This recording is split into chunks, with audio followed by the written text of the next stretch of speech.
Hello. I'm gonna get the mic in place there. There we go. You want to say meow? Say meow. Go meow. Come on. Give me a squeaky little meow. Say meow. Yeah. Okay, bye-bye.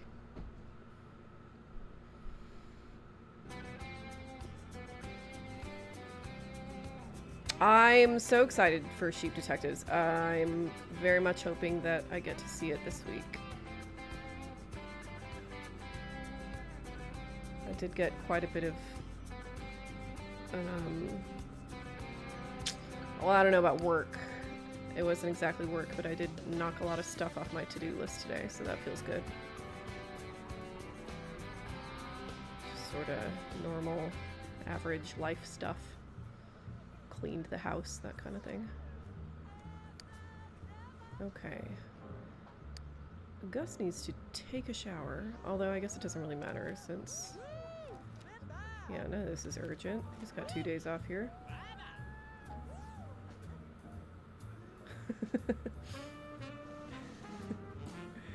Ordinary Gus better do something extravagant here soon or I'll kindly ask for my money back. That's up to him. Oh, what is he doing? Read section food and dining. Stop that. You need to be working. Practice your logic. Oh. Man. I've become so inured to the patient's little breakdowns here. I didn't even notice Mike. Right behind Gus. He's having some kind of party. Oh no. Oh yeah, me and Guy Cloudy are enemies now. Guy Cloudy's pretty sad about it. Would I rather be a patient in the asylum or Gus the caretaker? It's kind of a moot point. I am a patient in the asylum. What I desire is really of no consequence, I think. We're all getting very good at the dance sphere. Good for us. Oh, this isn't a patient. Well, she's great at the dance sphere. I'm way home. Hi, Villain Inspector. Uh-oh. Serve a turkey, why not? Give the patient something to live for. Oh shit, whoops. Oh shit!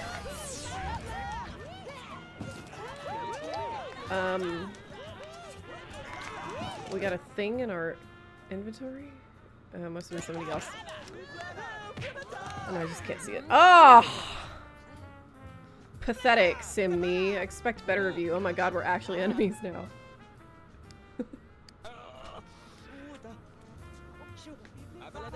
Beveled egg, hello. I hope everybody's having a great day. I'm feeling like 70%. I'm having a sort of a C- time generally, but you know, that's not so bad. C's get degrees, as we say.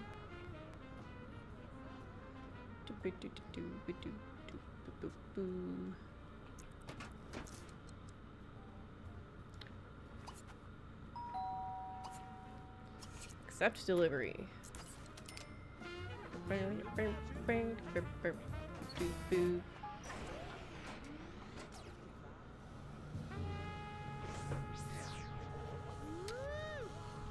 Yes, and Mariana got dragged.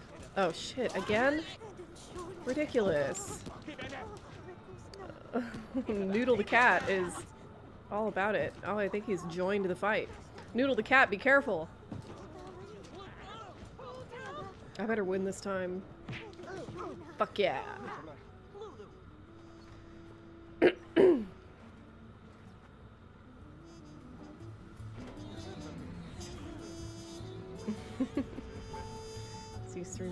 moody day. Yeah, streaming always makes me feel, you know, I always get like a 5% mood buff for streaming. I never want to at first, but it's always, Jesus kitty, it always ends up being a good time.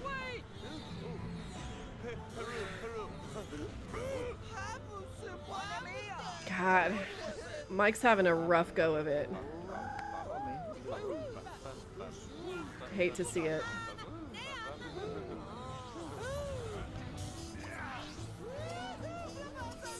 Oh, Jesus Christ. He stopped halfway to the fridge to get on the dance sphere. He didn't even put the groceries in the fridge. It's pretty me-coded. It's exactly the kind of thing I'd do. Hurry, Gus, I'm starving.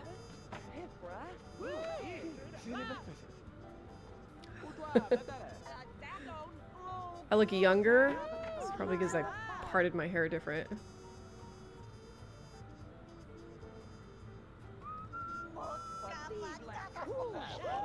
You are always a good time, it's true. It's true. And look, somebody broke the shower. That's great. Terrific. And clogged the toilet. Amazing. Outstanding. Rocky, Jesus fucking Christ. Oh my god. He gets up here to drink out of the fish tank.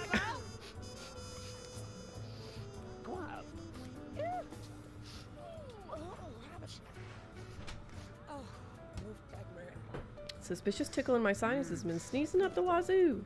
What do I do? Drink some orange juice or something. I don't know.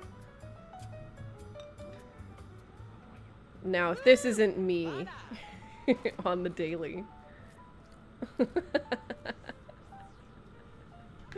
Girl dinner!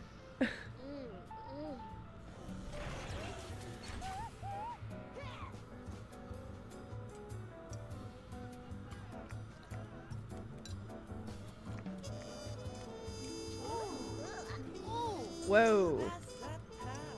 Whoa, our coworker has the hots for Gus. I'm pretty sure our coworker is one of the like stock maids. Which is interesting. So that's some strange Sims lore to receive, that the maids are dual employed. I will be reviewing Animal Farm, yeah. And I don't know if I'd call what I do reviewing exactly. But yeah, I will be doing that for sure. It's really, really annoying that the world seems to have conspired to release all this stuff that just, you know, that is just begging on its hands and knees for me to make a video about it in the exact time that I am supposed to be writing my dissertation. So I will be doing that, but I cannot promise that it's going to be anytime soon. Outer Worlds 2. I never played Outer Worlds 1. Let's turn off this radio. I'm over it.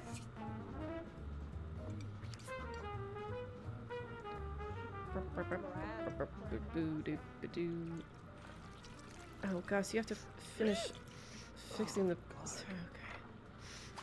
Oh my god.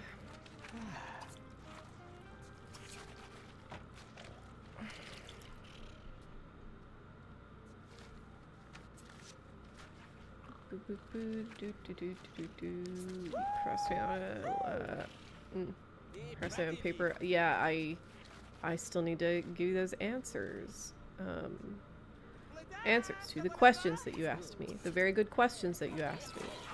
Shouldn't take very long. It's one of those like 20-minute tasks that I just haven't gotten to because it's a 20-minute task and I feel like I can always do it later. So with any luck, I'll get those done tonight. Sorry for the delay on that. Both game dev teams include people who worked on New Vegas. Pretty similar, huh?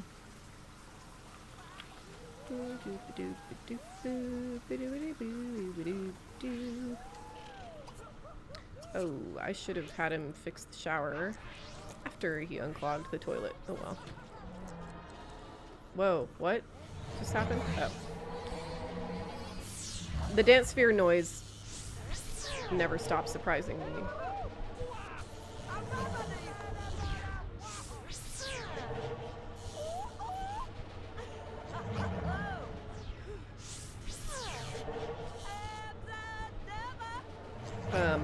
I've never seen the movie Ready Player One.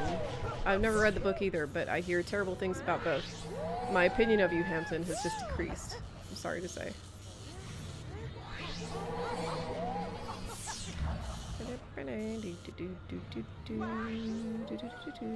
I'm kidding, by the way, Hampton. Obviously, my opinion of you wouldn't decrease just because of this. You can have bad opinions, it's fine.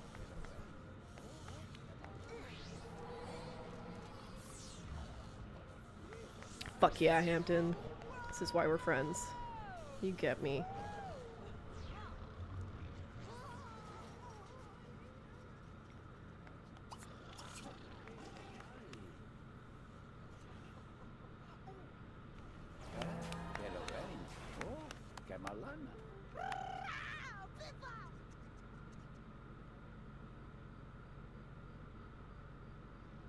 What is that? What is that? What's this thing?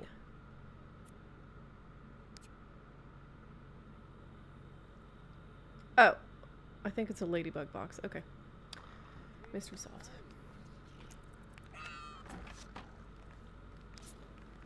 Do, do, do, do, do.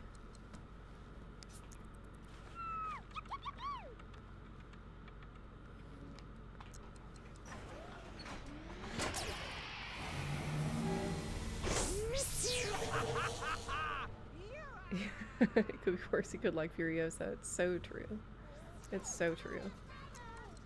You're fine for continuing to like Spielberg and Ready Player One, despite the many deficiencies of both. I have to. That reminds me, I have to film my segment for Team Shay and our Jurassic Park video tomorrow. So won't that be fun? I hope so. Should be a short little thing. It'll take like, you know, it's another one of those 20-30 minute tasks. So we'll see how long it takes me to actually get it done.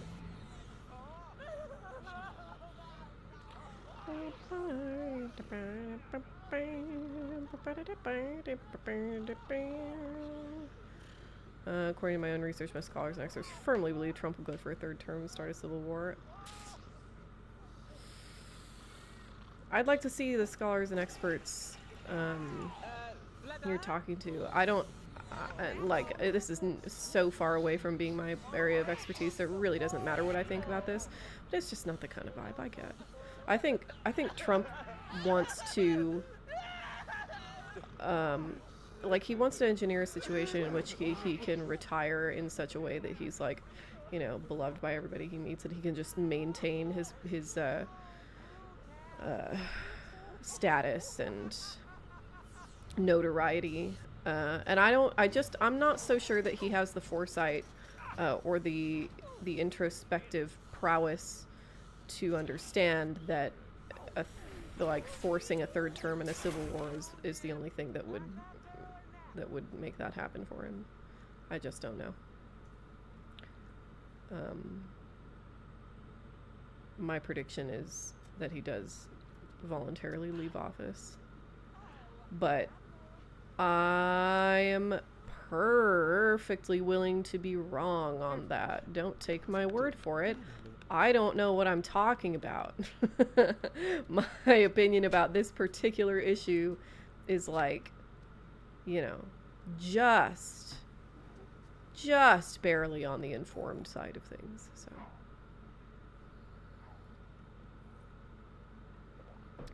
Mike, world building's the best part.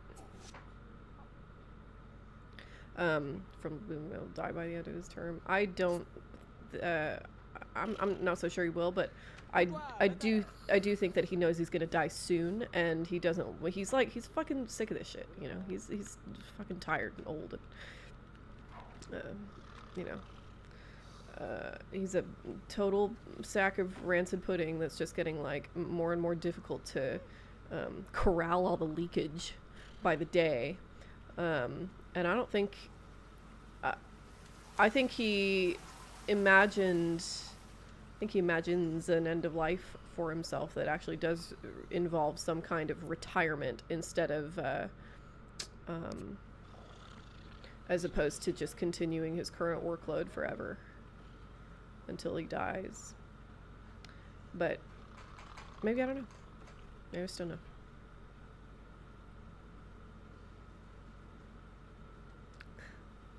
I'm so certain I would hate Ready Player One, yes. I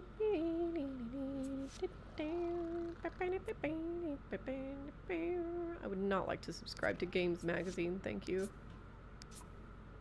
Get the fuck up, Gus!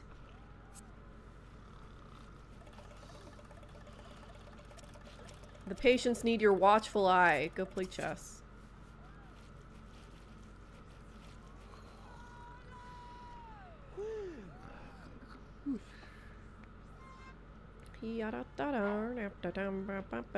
Professor Jang, yeah. Professor.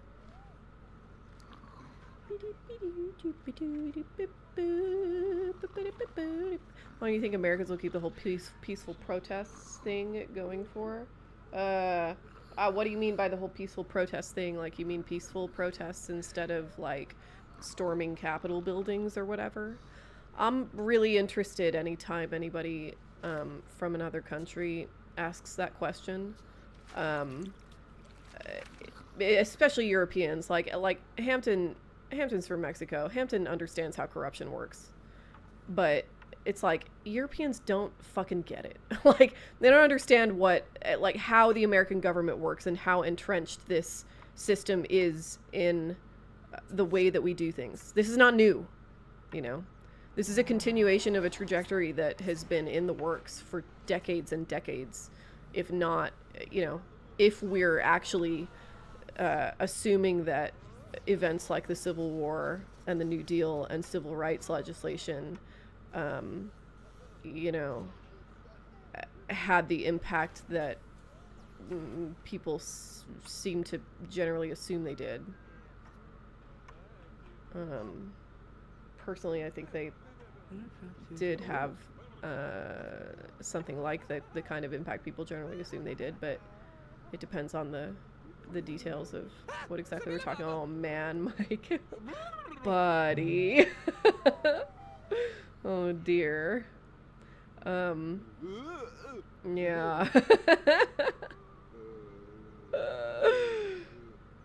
I wish I could do a Freud impression.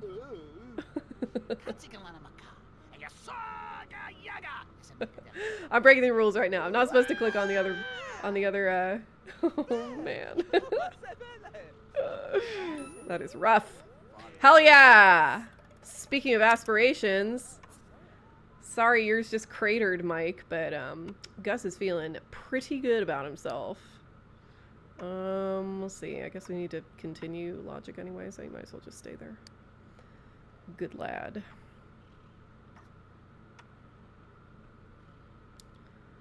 I think he dies in the next couple years. Oh, yeah, I mean, well, it's like every day that passes that becomes a more, because like there is one certainty about this particular subject, which is that he's gonna die, and pretty much by statistical necessity, the period of time that he has to live gets smaller and smaller with every day that passes, and he's how old is he? 80? I don't know if he's gonna die in the next couple years. He would have to, if he dies, it probably isn't gonna be from the kinds of things 80-year-olds normally die of, you know what I mean? Like, he's got a team of people whose job it is to prop him up with a 2x4, like, who's, you know, is like a whole wing of the government designed to keep the president of the United States alive, you know? So he would have to literally just die in his sleep or just keel over oh god, wouldn't this be great? It just keel over at Mar-a-Lago and fall into a piece of chocolate cake, you know. His heart would literally just have to stop. It would have to be just like his time, you know. And I don't. I mean, it'll happen eventually, but the number of things that he's susceptible to, the number of causes of death he's susceptible to, I guess I should say, are much, much lower than the normal 80-year-old, regardless of how well they take care of themselves. So I think that has to be taken into account. Well,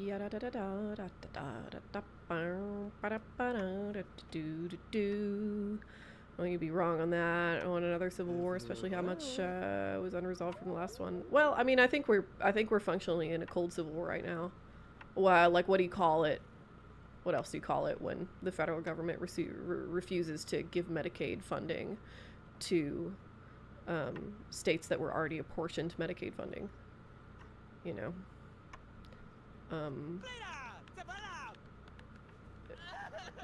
But I guess, like, our designation of a cold civil war, even in that case, assumes that the Democrats are actually fighting back instead of sort of like, although I guess that's kind of what a Cold War is, just sort of a bunch of saber rattling, but and, like, you know, strategizing and trying to avoid an actual war.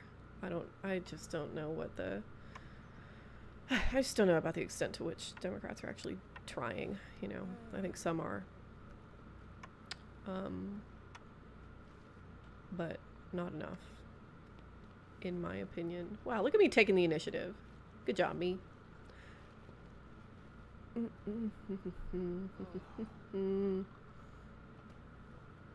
It's even mostly degraded into phrases and slogans. I know. It's so fucking weird.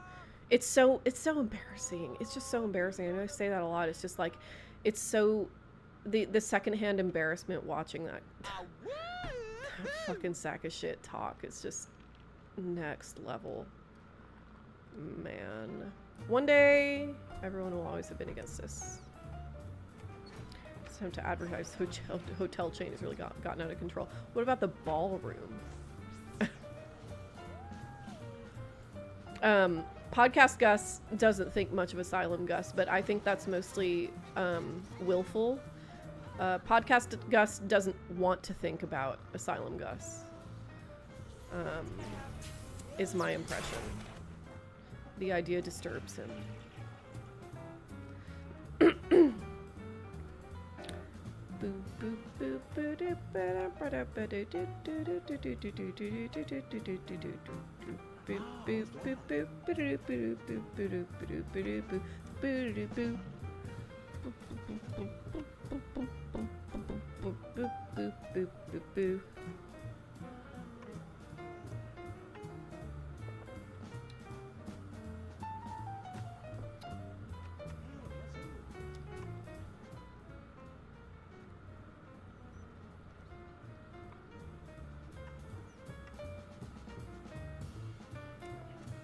Local man simply not allowed to die.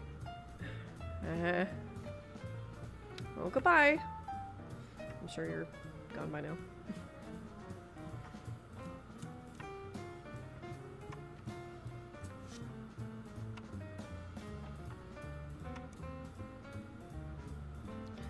God damn, he's racking up these skill points like a champ.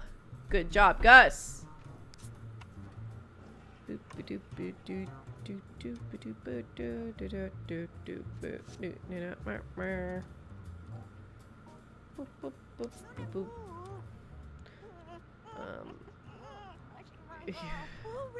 Man, Camden, I don't even want to say your comment aloud. Oh, look at Guy Cloudy making sandwiches for everybody. What a guy. But yeah, voting against his own war powers bill because accidentally got through committee. Yeah, it's pretty blackpilling. It's not great. And that kind of shit it happens and continues to happen because Americans don't know how their government works, and are not incentivized to learn at all. the way we used to do it was through news, through nightly news.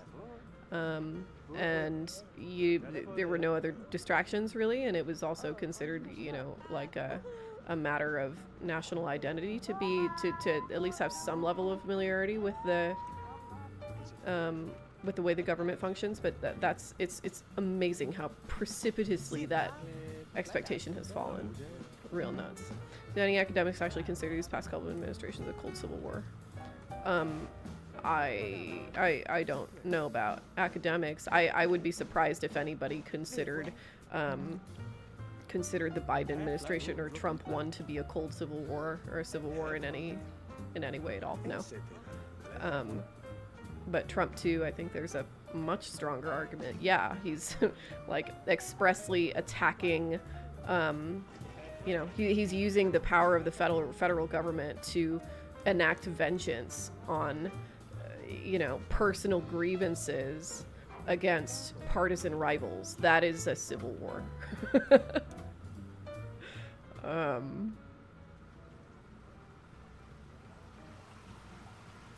I don't really, you know, it's not a civil war that has involved most of the populace directly yet.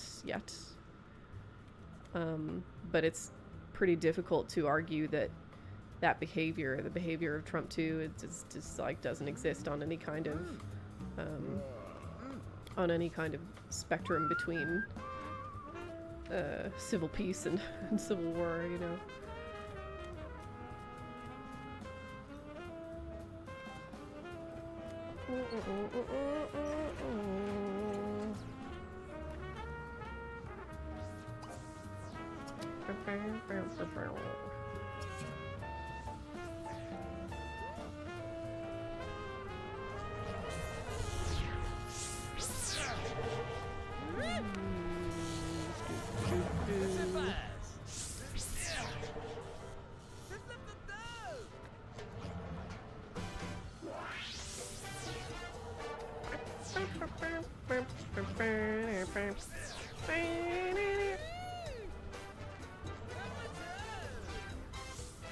Aw, yay!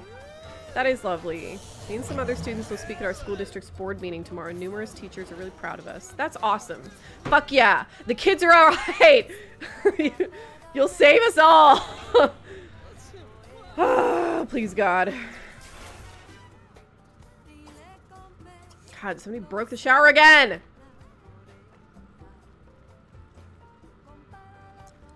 Good lord.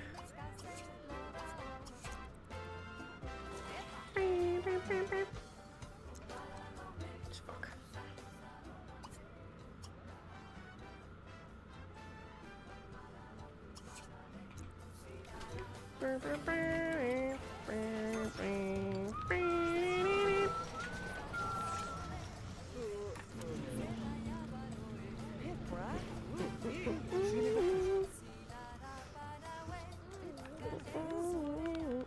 Oops. Tari.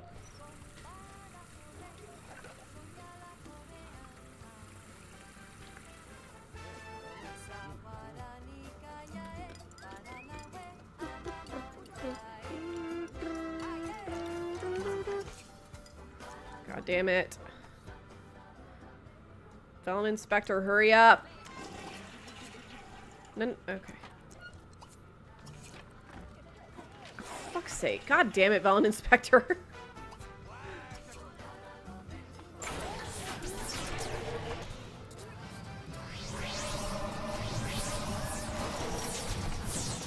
Goodness.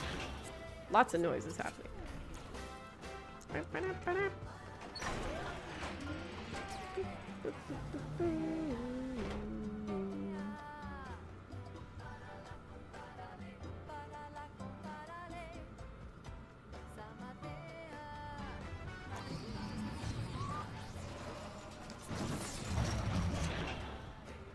Oh, Guy Cloudy is worried.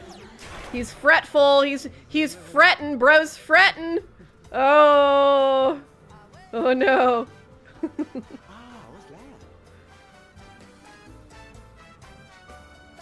I don't think I've had any aspiration failure yet. Go me. Yeah, I better go to bed. Go to sleep, go to sleep, go to sleep.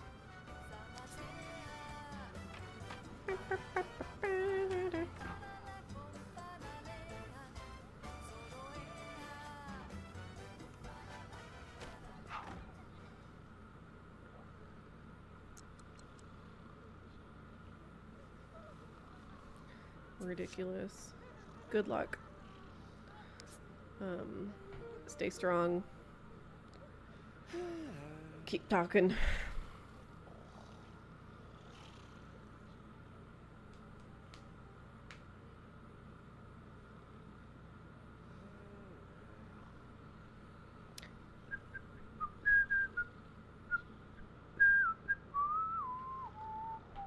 This blows my mind how bad our media is. No offense to Kyle Klinsky, I'm a fan. He's a legit former used car salesman in his study with a YouTube channel. Honestly, does a better job. Yep, that's YouTube. Yes.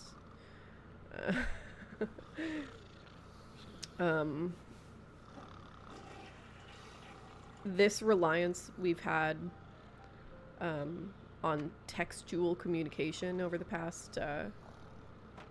Like global textual communication that we've had over the past, like, oh, I don't know,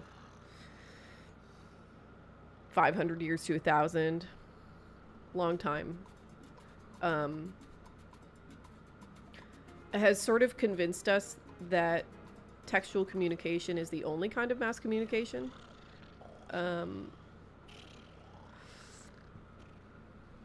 Which I recognize is like kind of an odd thing to say, because obviously radio existed and film existed and whatever. Oh no, roaches! Oh, nar. You know what, I'm gonna leave him. It'll be funny if somebody dies by bug. Sorry, St. Ignoble's custodian budget was cut last year, so as you can tell by our one orderly who must be on the premises 24 hours. Oh no. Oh no, way home. Way home, you've grown ill from the bugs. It's okay. It's okay, you don't have a job, so you can do whatever you want. You'll get better, Way Home. I believe you'll get better. Oh, Way Home's very sad about the bugs.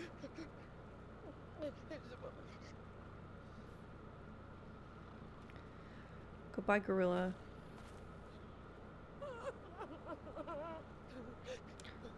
Anyway, yeah, that, so when film and radio were invented, it just kind of slotted into the received, wisdom of how text functions, which is why we still refuse to understand how those systems affect human discourse. It really didn't matter because everybody who was in charge of those systems was already like, you know, they were, these people were all already, you know, rubbing shoulders with each other. This is why I have bugs. Whoops, somebody kicked my trash can over. And so now that everybody has access to that technology, now it's a fucking problem. Now we're seeing how that kind of like mass media induced psychosis that used to be really the province of the elites, now that has metastasized into the general population, now we're understanding that it's actually probably a really fucking bad idea to not have any roadblocks at all to what exactly? Not what people can say, not how people can say it, but any kind of standard for any kind of standard for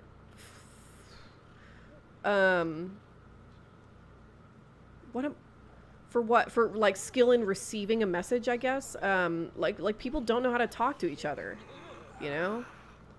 And again, like that was like mitigated in the past by, let's go deal with these bugs. That was mitigated in the past by all these people, like, having, you know, personal relationships with each other in the past, because they were the elite, you know? Even if you didn't have personal relationships with everybody, of course, you won't be able to. How could you? Well, first of all, like, the global population has basically doubled, you know, since the 1950s. And so, uh-oh, Gus has the flu, fuck. Gus I care about. I care if Gus has the flu. So there are more people to know, obviously. More people that you can't, where you can't know every single person, but, God damn it. They just moved the bugs. Gus, stop that. You are achieving nothing. But if you didn't know everybody, you at least had, like, you were at least within a couple degrees of separation of knowing people. That's what being in the elite is, you know? You're, like, the people who run the country, who run culture, who run how shit goes. And that isn't the case anymore. And maybe that's why we're so invested in this idea that social media... that social media is, like, this unique insight into the mind of the common folk, and that's why it's so, like, it's got this, like, you know, magical momentum, and we refuse to understand it as being just another medium like TV, which is what it is, because, like, the elites are so mystified by by commoners all the time. and really, the, you know, we could talk about, like, oh yeah, like, capitalism lifted people out of poverty, whatever. This depends entirely on your definition of poverty, first of all, obviously.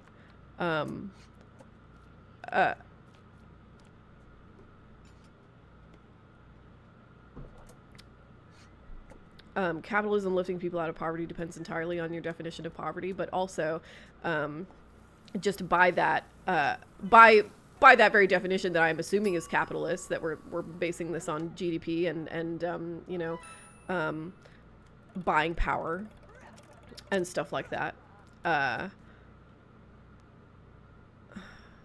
Sorry, I'm so distracted.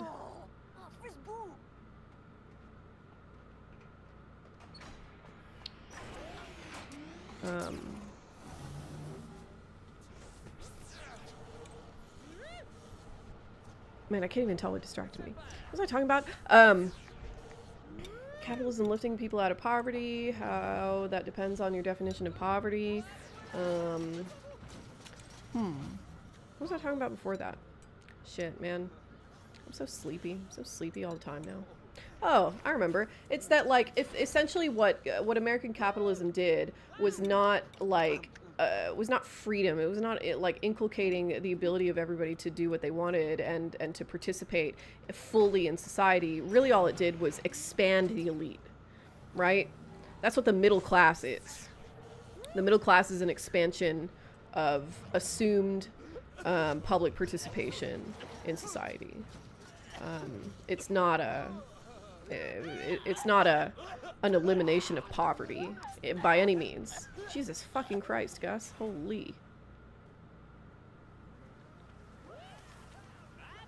And the entire enterprise kind of takes on a different flavor when you think of it like that. The promise is not that you will never experience poverty. The promise is that you will have an expanded opportunity to join the elite than people did before World War II.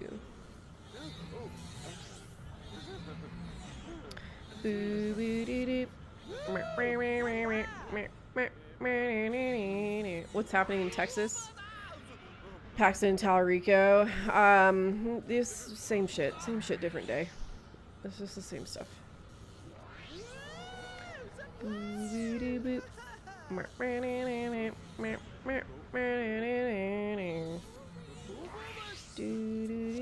religious exempt community might have to get drafted. Is that true? Good gravy. what are historians gonna call this era? I don't know.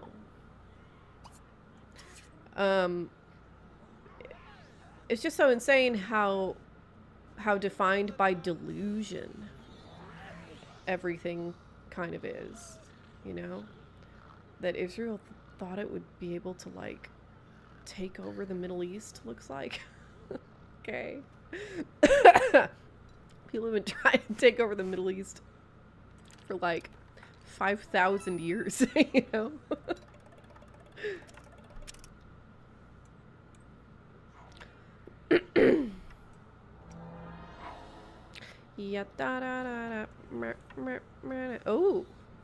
Oh, you know what I think this is? I think LG is in the zone here.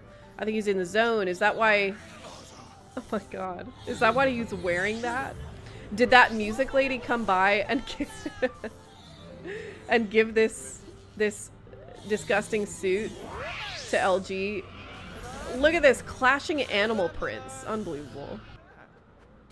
Man, the early 2000s were a weird time.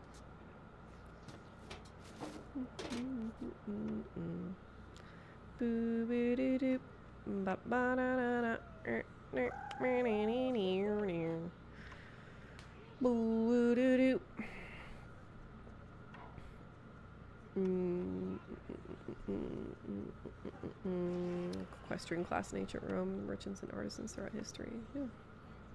Kinda. Well, I mean, no. Actually, merchants. We actually talked about this, me and Gus. Oh my god! What a momentous time for you to mention this. No, merchants and artisans. The elevation of merchants, especially. Artisans are a little different. They kind of, you know, these are two groups that sort of diverge and converge across time. But merchants were like, until very, very recently, until like a couple hundred years ago, if that, were like, what the fuck is happening here?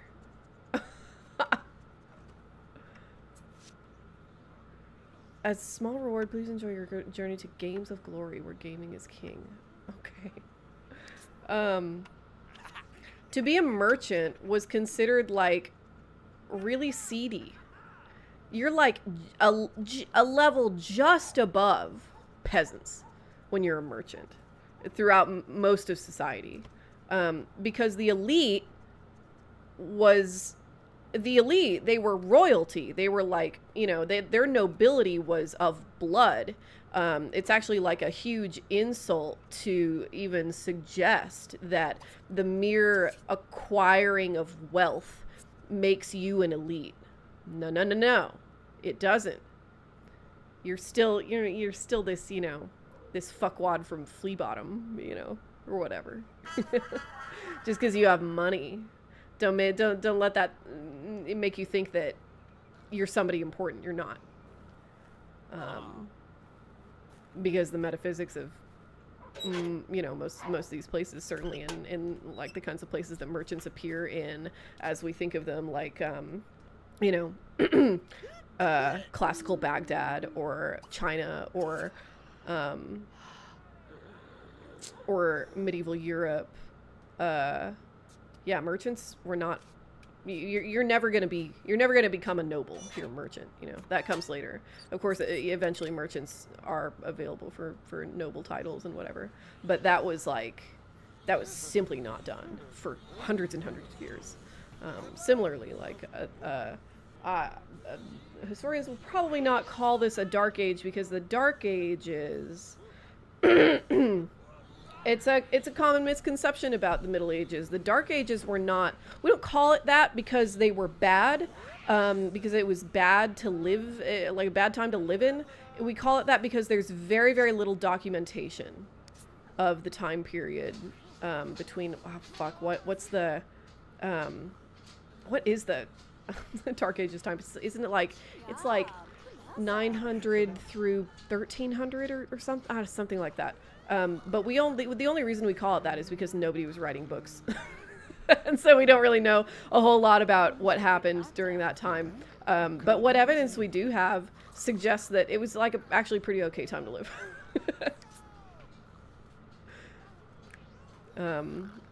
I mean, this, you know, was not precisely, but certainly fed into the era that produced all of our medieval fairs. The entire reason we have medieval fairs is because of this tradition in medieval Europe of peasants having holidays all the fucking time.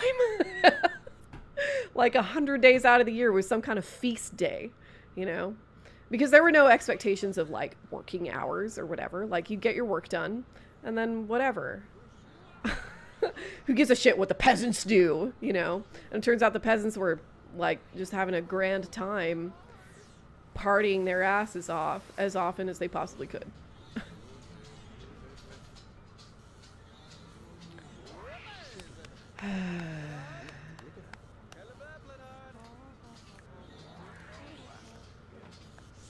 France kept that.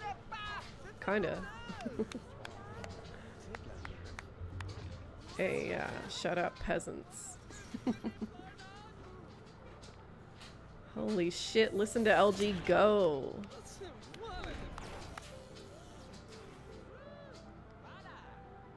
Hooey, is he at 10 skill points? I can't believe he got a new fit just because of how fire he is at piano. That is so silly. No, I would not like to subscribe to Fitness Magazine. I'm good. I'll pass. Go play some chess. Why is that peasant in a saw trap?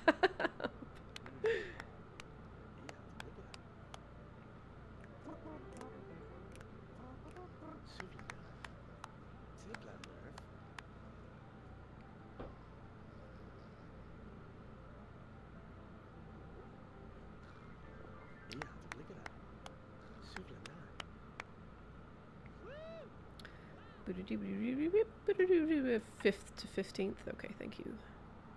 Thank you. Just gonna follow Western Roman Empire to the Europeans sending intercontinental meddlers via sailing ships. That makes sense.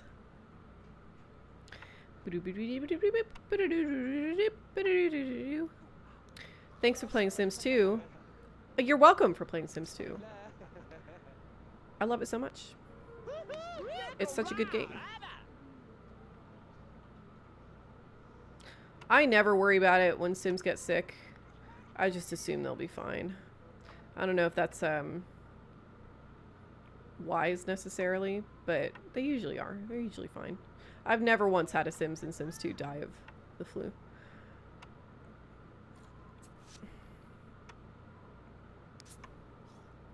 I had a so-so week here in St. Ignobles.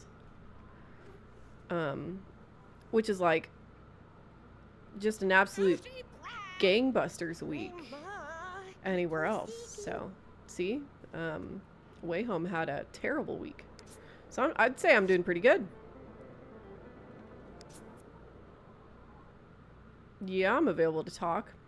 I mean, making friends from within the institution. God, LG, leave some for the rest of us.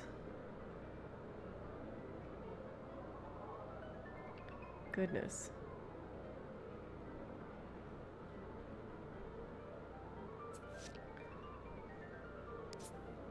That's an excellent question. Oh my god, LG just got his 10th creativity. LG has maxed creativity. That is insane. LG is going to leave this institution and become a concert pianist. Hey, that's just the kind of service we provide here at St. Ignoble's, home for wayward chatters. We'd love to keep tabs on our patients and see what they achieve in the future. And of course, request donations from any ex-patients. Who are you? Oh, it's still. Anyway, yeah, that's a good question. Do you ever think the collapse of the Roman Empire was this cringe? I mean, probably. And are we going to enter a dark age because of the hostility social media has with archiving? That is such a good question. Oh my god. It's a great question because I don't know. It's impossible to know, kind of. My instinct is no, because too many people. It's weird. It's weird, right? Like I've been rewatching Mad Men. I've had it on the TV while I've been doing my little admin chores.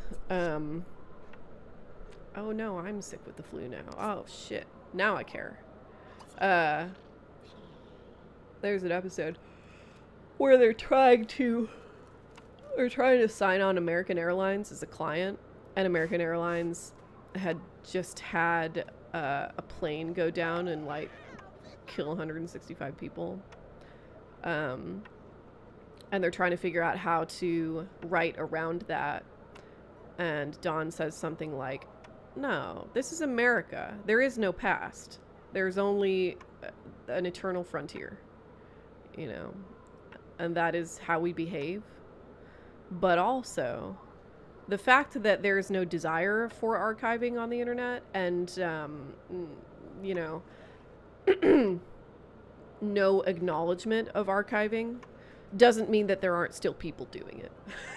You know what I mean? And one day, this will all be regulated.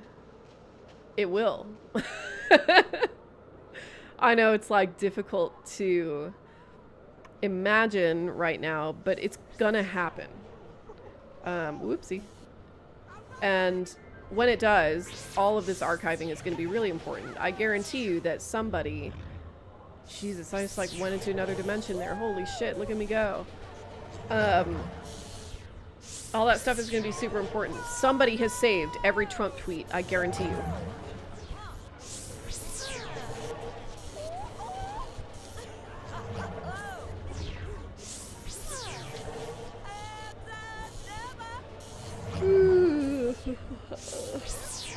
I'm Renaissance-centric, which is after the plague pandemic reduced population makes all the commoners more individually valuable to the economy. Yeah, exactly. The creation of the middle class. Happens after the Black Death. And the reason that happened is because so many people fucking died and like shit needed to get done. So, you know, it's like at that point, who cares who's noble or not? Fuck. We gotta grow food. And that's gonna happen again. It's always how elites fall. Babadook-hi!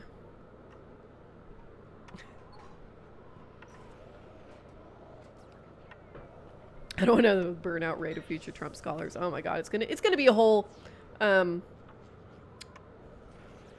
discipline. Not a whole department necessarily, but like in the same way that like there are Holocaust scholars, you know? It's gonna be Trump scholars in future history departments.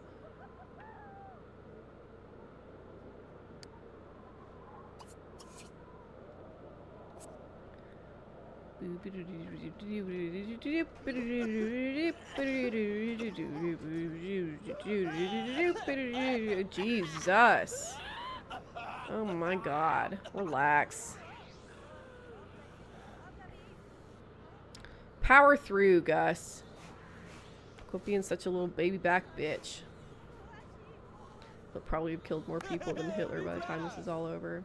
Yeah, I mean, how much, part of what's really bizarre about this situation is what kind of, is where we allocate blame. Like, do you blame Trump or Elon more for ending U.S. aid? I don't know. I do not know. I see a Latin American movement in the future claiming the U.S. has promised us Latinos. I could too. Where are those flies coming from? What is that? Are they coming from the sandwich? Oh, shit! It's not gonna make your flu any better, Gus. Hey! God damn it. Oh my god. No, no, no. Can't go to bed yet. You need to pee.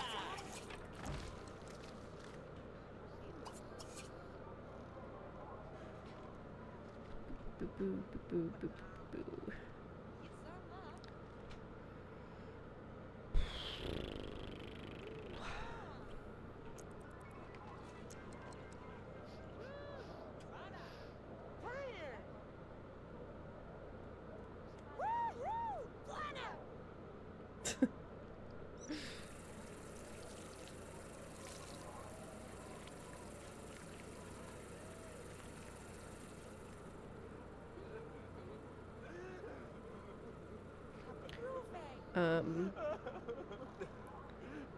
Well, yeah, I mean, Elon made the decisions, but Trump appointed him.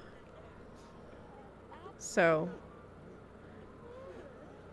it's like, now we're already we are, and this is why so much of this is so difficult to analyze with any consistency, is because these people are so careless that, like, it's kind of difficult to blame people in the way that we're used to with, you know, this sort of socio-political global history stuff. It's a little bit counterintuitively difficult to blame people for stuff that they don't give a shit about, you know? It's like, and I think this is a little bit what trips people up when we're trying to diagnose what's happening in MAGA and in the US. Because, like, there is certainly some intentionality to MAGA and some kind of intentionality of some kind to what Trump does and what a lot of the administration does, but it's not the same kind of intentionality as what existed in Nazi Germany. There's no plan. The plan is ratings. You know, the plan is clicks. The plan is views. The plan is revenue. That's it. It's just capitalist logic expanded. And you know, it remains my frustration with how people talk about fascism as if it's a, like a lot of people recently I've noticed have started saying that, I've had people say this to me many times, that, like, well, you know, it's actually a central tenet of fascism to be completely, you know, philosophically incoherent. And no, I'm sorry, but that's not a standard that we apply to any kind of, like, that we apply to any moral philosophy or any political philosophy other than fascism. And that makes it pretty clear to me that we apply that, yay, Gus is healthy again, that we apply that standard in order, like, literally to get out in front of the criticism of, like, how are you calling fascism a coherent political philosophy if it is defined by if it's, you know what I mean? Like, now we have to say that, like, oh no, it's in a contrarian manner. It's like, you know, an insistence upon your dominance of the situation. But I don't think that's like, I think that's just like a will to power. I think that's just a matter of, I just don't think that it's intentional in the way that things need to be if we're going to call them political philosophies. You know what I mean?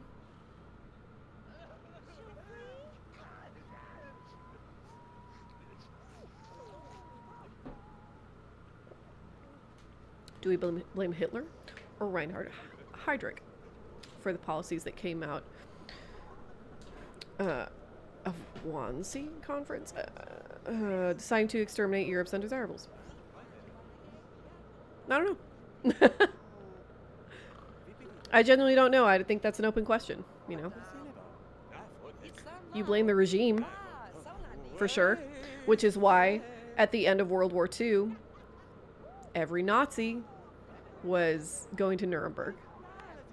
And then magically, it's impossible to find any Nazis around. Nobody was a Nazi in Germany during World War II, suddenly. That was the point at which everybody had always been against this, when the consequences actually came out, you know? And it was made clear that any affiliation with the Nazi party would get you sent to Nuremberg and fucking hanged. Not that I'm suggesting anything. Bye, Babadook.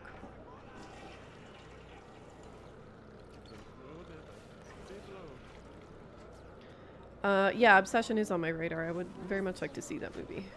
I need to decide whether I'm going to see Sheep Detectives or Obsession this week. 'Cause I don't think I have time for both.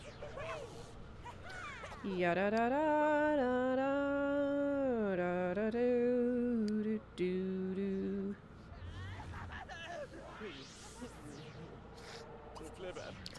Let's make some breakfast. In a minute. Well, actually, yeah, you might as well get up now. Boop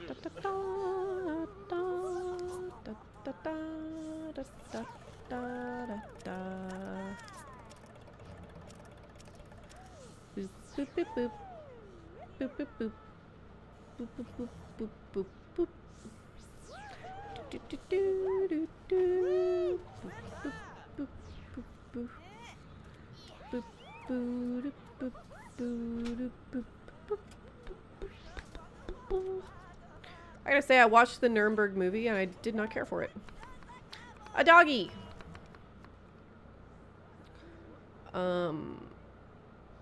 I didn't like Rami Malek in that movie. I found his character oddly written and the performance desiring.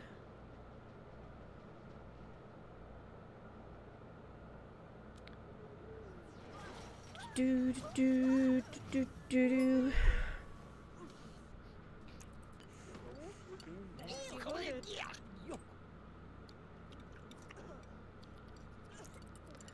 Yummy, yummy.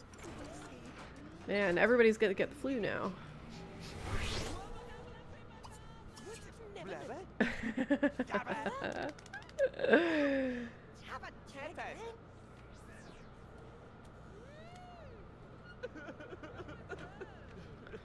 Man, I've just started making it my personal mission to make Guy Cloudy's stay here very unpleasant.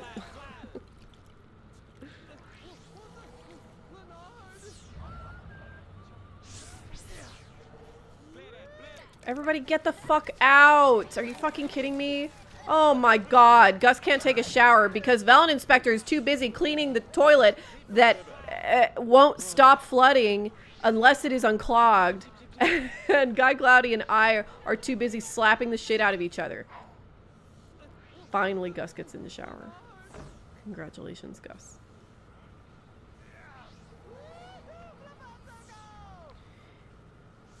Da, da, da, da. Yeah, Is God looks good. I will probably watch it. Entertain. Gossip.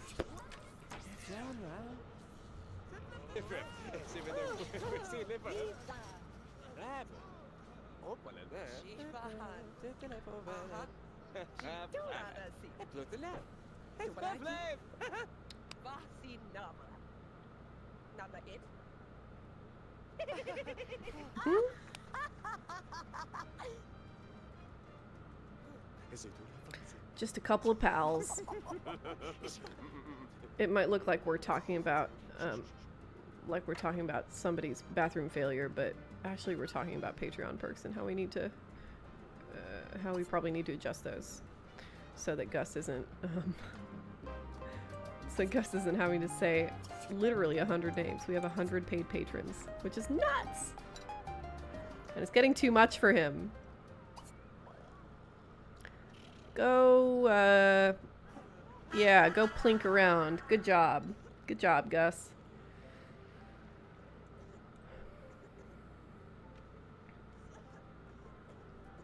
Yeah, I liked Nuremberg's visuals and Russell Crowe's performance. Yeah, I liked Russell Crowe in that movie. I thought it was good. I just think it's like really strange for the movie to structure itself as if the audience doesn't know what the Holocaust is, and so Rami Malek as the main character is sort of, we talked about this, and if you listen to the podcast, so you will hear me say that almost this exact same thing in the next episode, the Flubber episode. But like, it's really weird that as the audience stand-in, Rami Malek is like heartbroken to discover, oh, listen how good Gus is at playing the piano. Rami Malek is like heartbroken to discover all of these horrible things that Himmler did. And, not Himmler. Goring. That Goring did. But they present it in a way that makes it seem like kind of a, not a twist exactly, but like a, I don't know, like it should surprise us just as much as it surprises Rami Malek, and I think that's a huge weakness of the movie, because everybody knows what happened during the Holocaust. We know. And it's like kind of interesting to think about how, do you have time to pee? You should.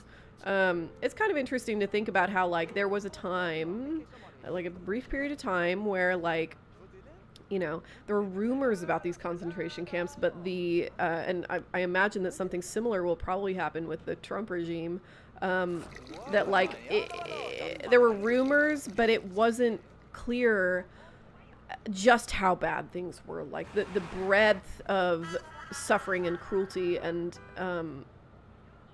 evil that we were dealing with was just kind of unthinkable, you know. And so to have documented evidence of it,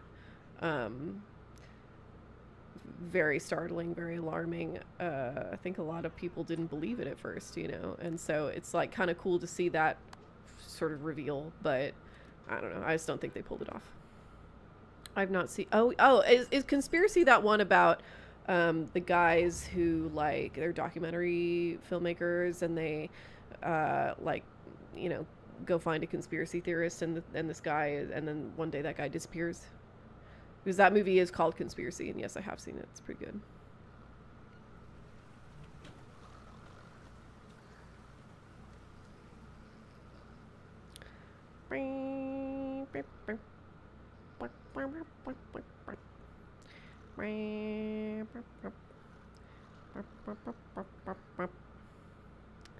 The audience does have a little knowledge of what the Holocaust actually was. Hampton, what the fuck are you talking about? What do you think the Holocaust actually was? And what do you think that people generally don't understand about it? Like, such that they too would be just shocked at the revelation that Goring was responsible for the murder of millions of people and torture.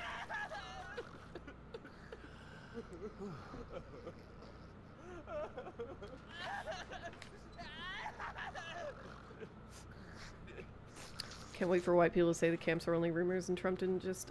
Hampton, think before you speak. What are you talking about? White people are saying that now. That's happening now. It's the entire argument for people who still support Trump. What's going on with you?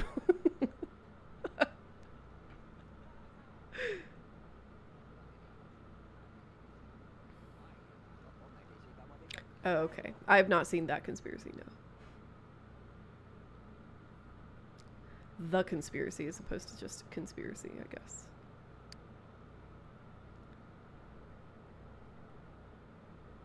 Really good. Okay. I shall check it out.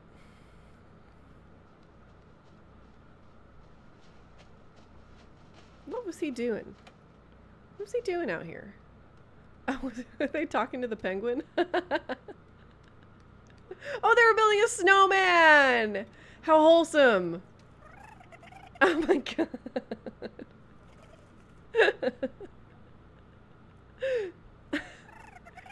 Soup and cooking are just some of the penguin's interests. He loves soup. I agree. I also love soup. And I'd like to nuke the city. The time for diplomacy is ended. What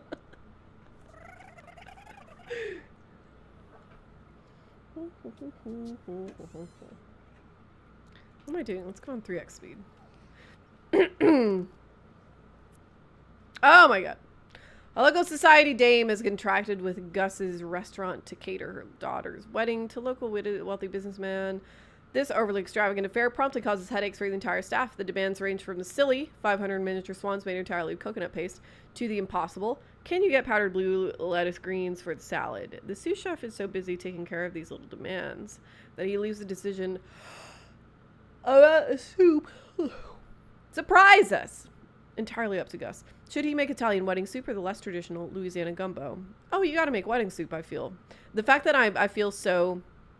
You know, I feel this is such a straightforward answer means it'll probably be incorrect, but let's find out. Fuck yeah. Fuck yeah. Since he's only served his Italian wedding soup at bar mitzvahs and graduation parties, Gus decides to correct this ironic state of affairs. When the wedding party arrives, Gus notices the family is Italian, briefly fears that his creation wasn't good enough for their tastes. He wrings his dish towel as he peeks out from behind a pillar, waiting to see their reaction, and it's an absolute success. Buonissima! Bellows the bride's father, and he insists upon meeting the chef responsible for this soup. Gus is greatly praised, and the patriarch informs him that he will insist upon Gus's services for all of his company's gatherings. Overjoyed at the new business, Gus's employers give him a tidy cut of the profits from the new bookings. He gains 2,000 simoleons and a cooking point for his scrumptious creation. Amazing. I don't think we've lost a chance card so far. My nose is itchy.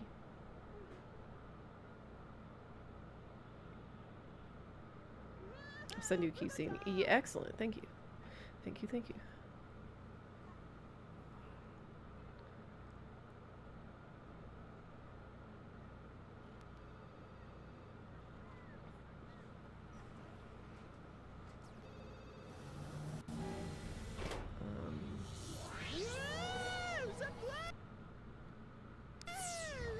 Man. Angus Mac, not to call you out. This is just a matter of curiosity. Out of interest, I wonder how old you are and whether you're quite young. The idea of knowing the illustrious Shakespearean actor / director, British favorite son Kenneth Branagh as Gilderoy Lockhart. It's pretty amusing to me. Kenneth Branagh is like a real actor's actor. I like him a lot for that, even though I dislike a lot of stuff he makes. I do love the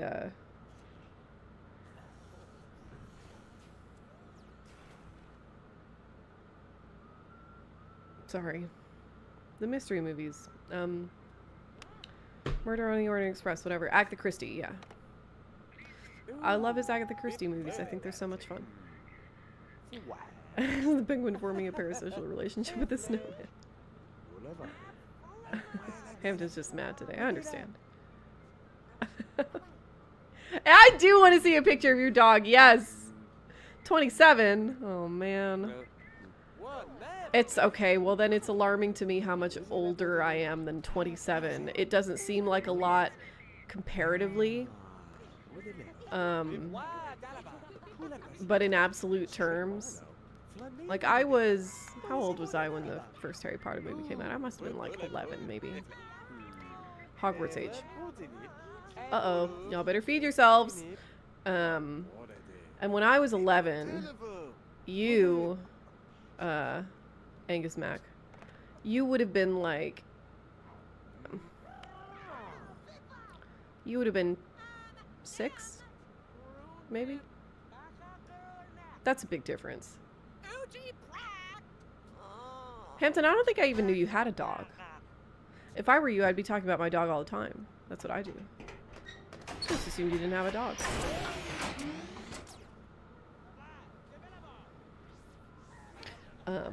I don't like him as well, no, he's okay as Prince Hal. He's not a good Hamlet, I think. He's way too old. And I think he's arguably a little old for Hal too, but I like him better there. It's old now. I turned 41 this month. It's not fair. I've started to reach that age where every birthday that passes, I think, oh no. It's not fair. I am no longer excited to get older. Getting older no longer marks privileges, new privileges, the way it used to. Fuck yes! Sous chef! The more accomplished you become, the less you actually touch the food. Okay. He needs a creativity point, but he can work on that tomorrow. For now, he needs to go serve some lunch. Give the people chili con carne. Back from school maxing. Proud of you, Gorilla. It's good shit you're doing. Peep Discord DMs. That's my That's my baby. On my mom's lap. Okay, let's see. Let's take a look. Of course you have a Chihuahua. Could you be more of a stereotype, Hampton, please? That's a cute doggy. I like Chihuahuas. I would like a long-haired Chihuahua. I think they're very cute. We're out of groceries again. Already. What is your dog's name, Hampton?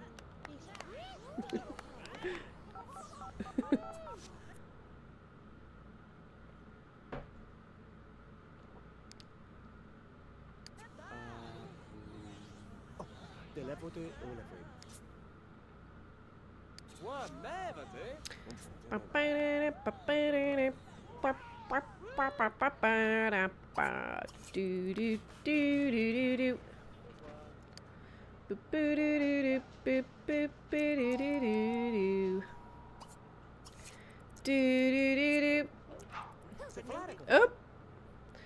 Way to take the initiative, Sim Mariana.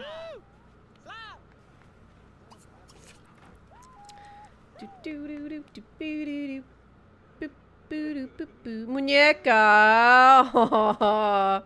Does she have a nickname? Muñeca's kind of a mouthful. I feel that the perfect pet names are yellable. You know what I mean? One syllable, maybe two. Not if you remember. But like, how do you yell at her though? Muñeca! I mean, okay.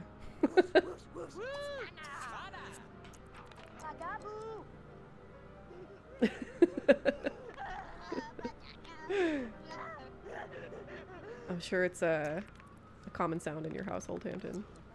Muñeca! Muñeca, deja eso!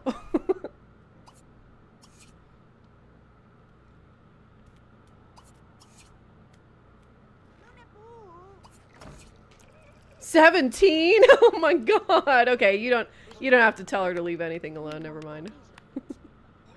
Rosara. 17. That's nuts.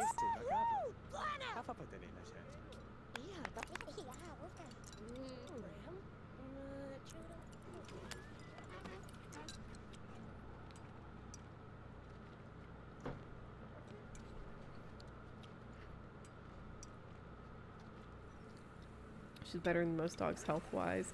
Yeah, Chihuahuas never fucking die. Still runs like crazy. Aww.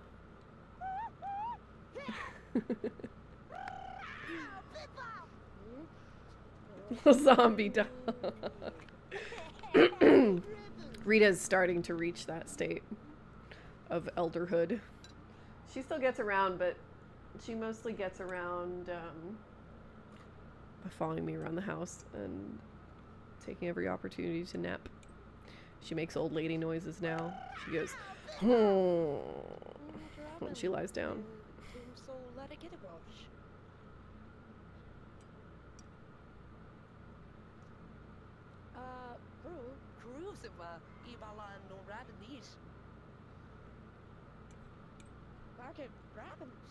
From the Levitan.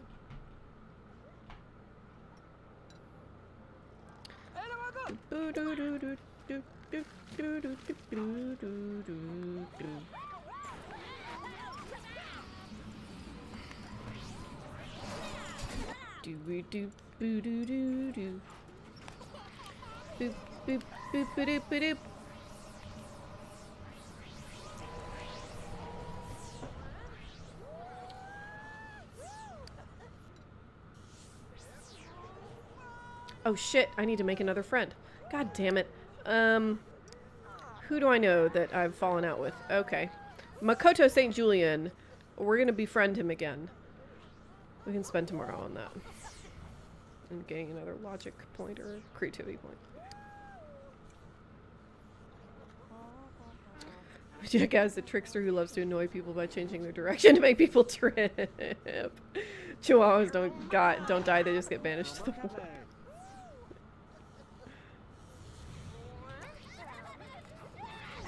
Oh my god. I don't think Guy Cloudy is here today. What a shame he doesn't get to watch me kick his ass. And then really have to pee. Shit. Boop, boop, boop, boop, boop, boop. Shoo flea. That's quite a line for the bathroom. I don't envy you. There you go. You did it. I always believed in you.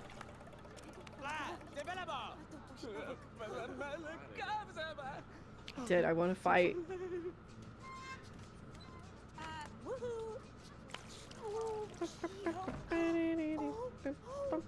Oh shit! Way home, what the fuck? What the fuck happened to you?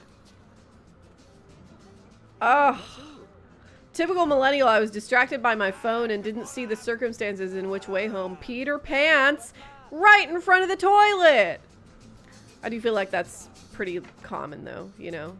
You really fucking have to pee. I would guess that most instances of people pissing themselves, well, I don't know, a plurality of instances in which people piss themselves, maybe 30%, happen right in front of the toilet.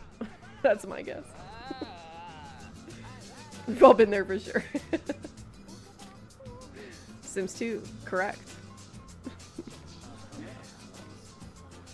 I had a bed of fish, too, if you count the replacement my parents got me as a secret because the OG died. I was 8 years old and I called my beta fish Cody. That's pretty cute, I must say.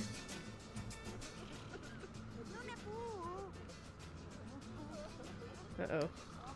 Somebody's fretful, I can hear it.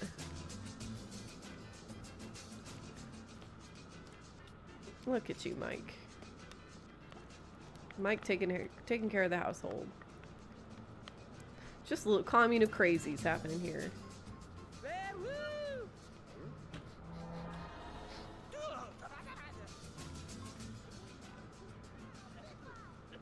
She used the toilet before she peed her pants? Oh my god. Then I think what probably happened is that the command, you know, the autonomous command to piss yourself happened at almost precisely the exact moment as the command to go pee in the toilet, and so she sat down and then immediately got up to piss herself. This is the kind of thing that sends you to St. Ignoble's home for wayward chatters.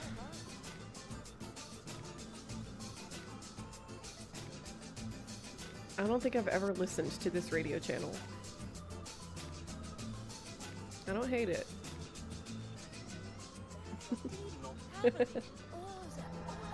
Always wearing chanclas and surrounded by yellow dogs. It's nice that you feed the dogs and that they follow you around to protect you. I'm sure that's exactly what they're doing. Man, dogs are so good. We don't deserve them. We really don't deserve them. I feed all. Good.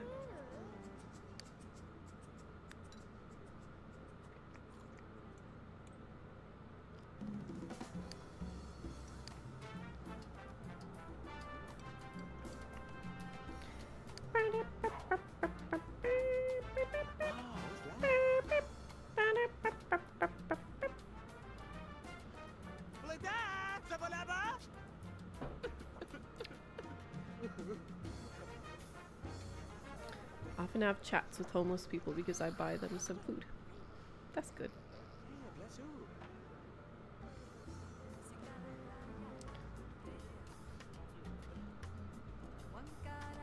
Let's go faster here.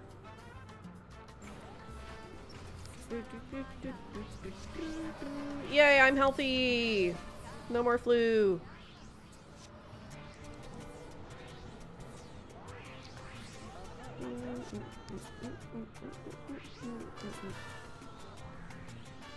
The local crackhead would defend me with his life. These are the kinds of relationships that may come to benefit you in the future. You know?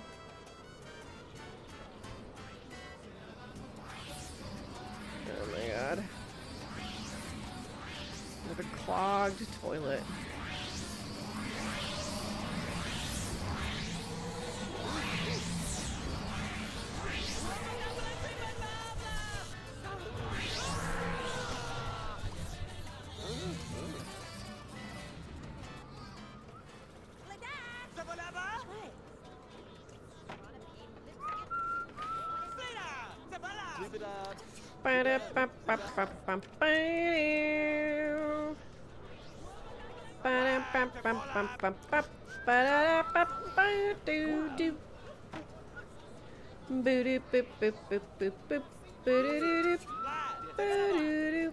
Oops. Okay then. Go play chess then. Literally as Jesus intended, yes. Uh-huh. Mike can now get protein shakes from the fridge. He can manifest them. Good for him. Be BFF with Amy. Yeah, I think we can make that happen.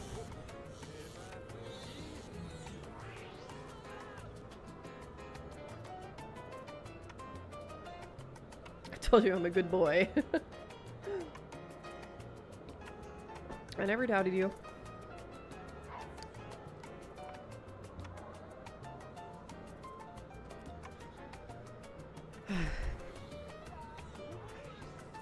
It's the woke mob's version of Jesus? Yeah, I guess.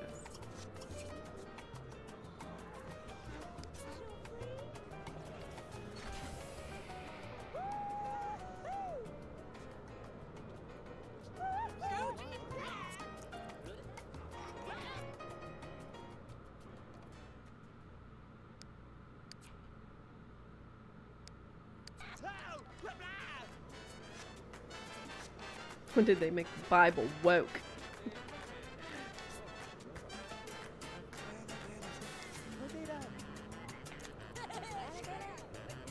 Yay, everybody healthy again! No more flu.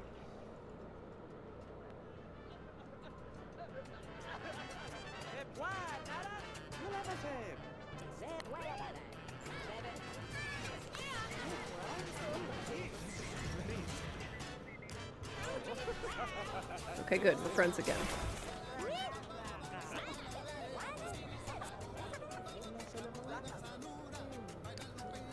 Great.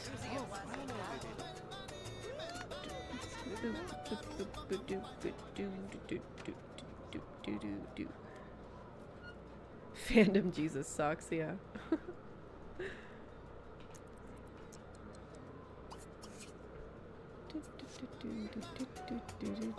Oh, LG's making some sandwiches for the household.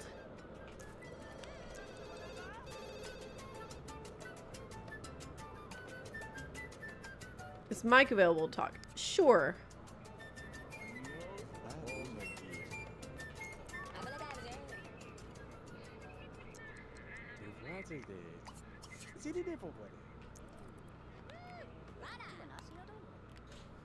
Ooh. I will watch Shorzy this week now that I'm off school. Yay! Fucking finally. It's almost enough that you just remembered. It just makes me feel seen. I just want to feel seen. What? God damn it. No longer a family friend. Does that mean that... What's that mean? God! Get up, Gus. You gotta befriend what's-her-face? Julie or something. Chris. Look at that. Gus has a 0-0 leveled out relationship points. with Velen Inspector. That doesn't seem right. How have they never spoken to each other?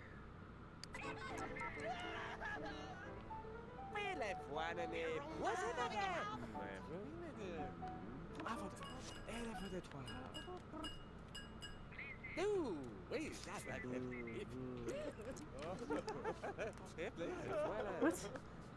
What? What? No. We called the wrong person. It has to be Chris, not Krista.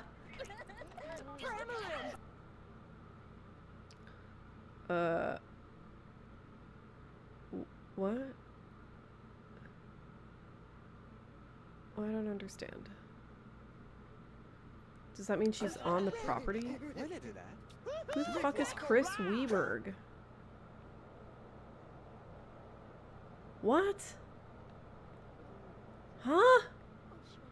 How's that work? I don't understand! How do I...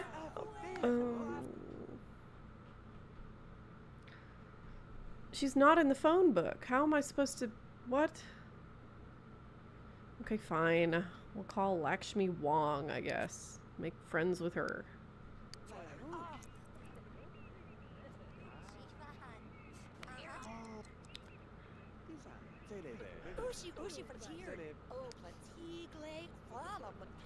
Hey, best friends!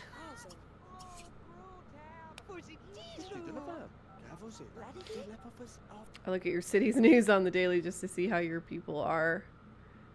Yeah, but I am not my city. And I didn't know that you were doing that.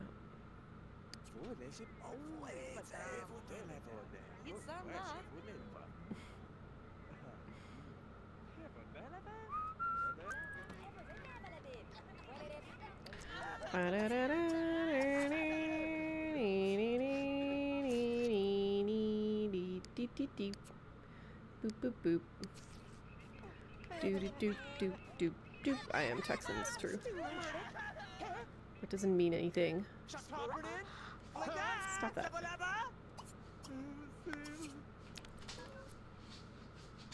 Why are we not friends yet? I don't understand.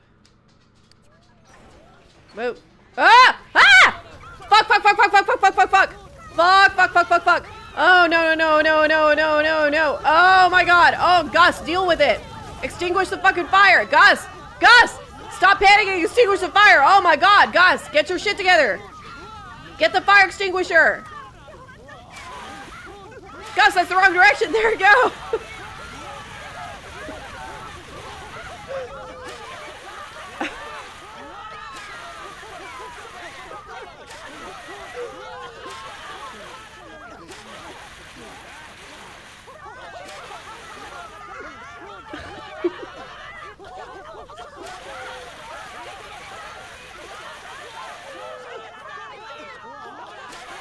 Unbelievable.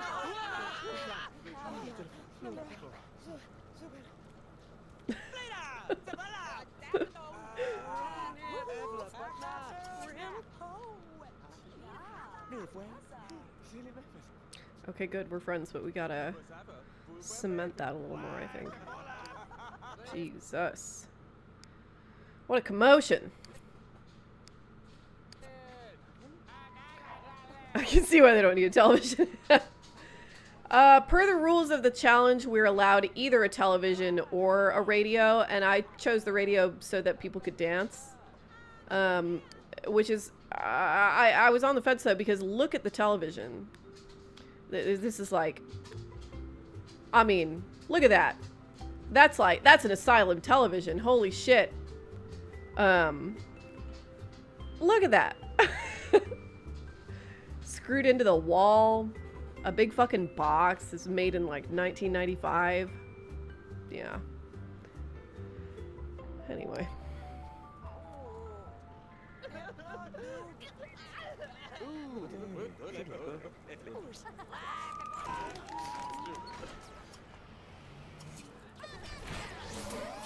First in friendship, fourth in fire-related incidents. Exactly. Exactly. It's a sterling reputation we have to defend. Oh, Jesus, we gotta throw this away.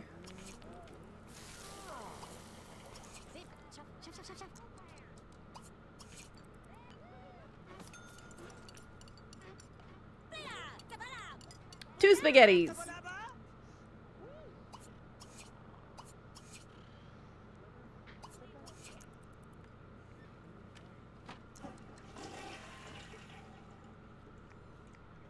I know how to throw a football, to harvest pecans, how to field strip, and clean a gun.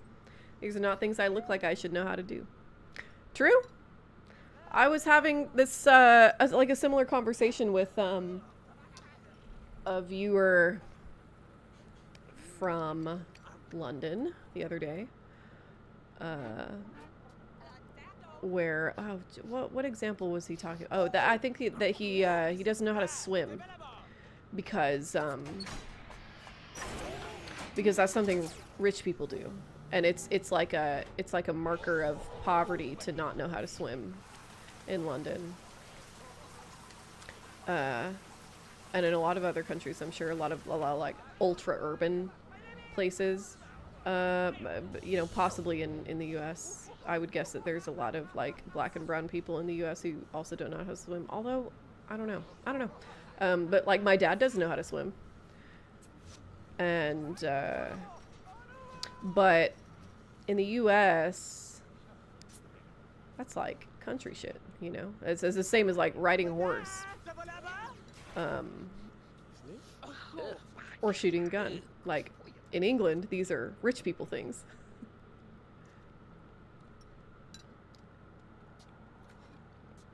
Alas, Britain, yeah, literally lives on an island, doesn't know how to swim. This is instead of Tomodachi Life, bold choice, is it? It's my comfort game.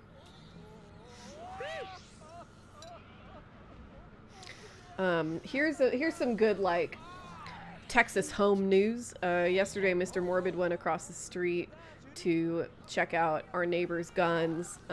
We're, like, we've got, like, an agreement with our neighbor that Mr. Morbid will clean his guns and maintain his guns in exchange for their extra beef. They have several freezers, because they're cattle ranchers, they have several freezers full of beef that they will give to us in exchange for having their guns cleaned. I hope they'll take some of our eggs too, because I have way too many. Your cover game is psychosis inducing. I know. Don't your country folk got rivers to swim in? Yeah, that's what I'm saying. Yeah, here you know, if your country, you absolutely know how to swim. Yes. Knowing how to swim kind of is a poor people thing here. Yeah. Our pools are both shitty. Areas of generational wealth, but yeah, no, oh yeah, totally.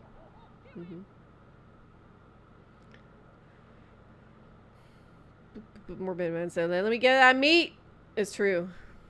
Mr. Morbid eats a little too much meat, in my opinion.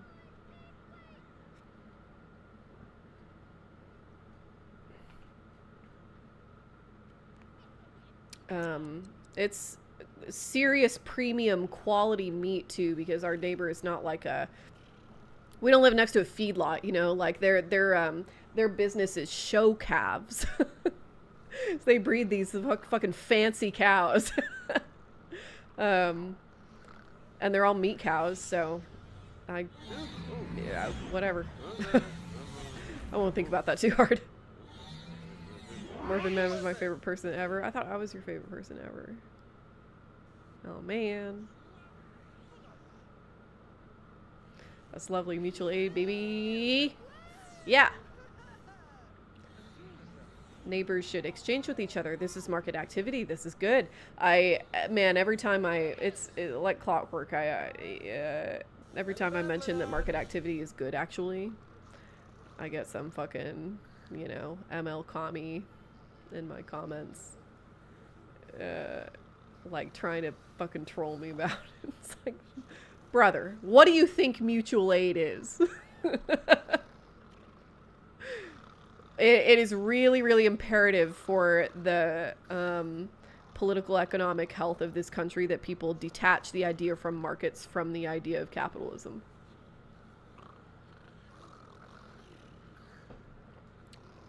It's hard to clean guns. I'm surprised they don't know how to do that themselves.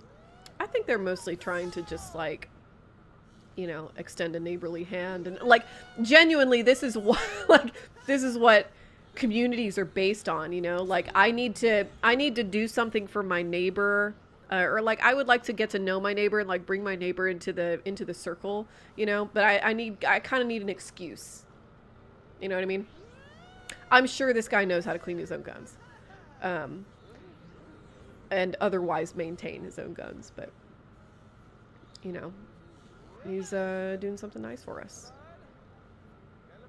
It is very American to think that, like, you know, you have to have some kind of transactional relationship with your neighbor in order to have a social relationship of any kind. But you know, it's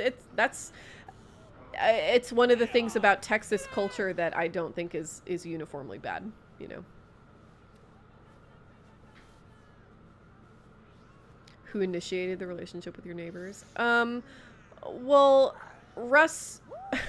So our neighbors have an identical Great Pyrenees, and their dog's name is Bear, and Bear is good friends with Russ. He comes over to see him every day. Our neighbors just, like, let Bear just kind of roam, which I can't imagine, because people fucking speed down that road that separates us from our neighbor, and I would be so scared about Bear getting hit by a car.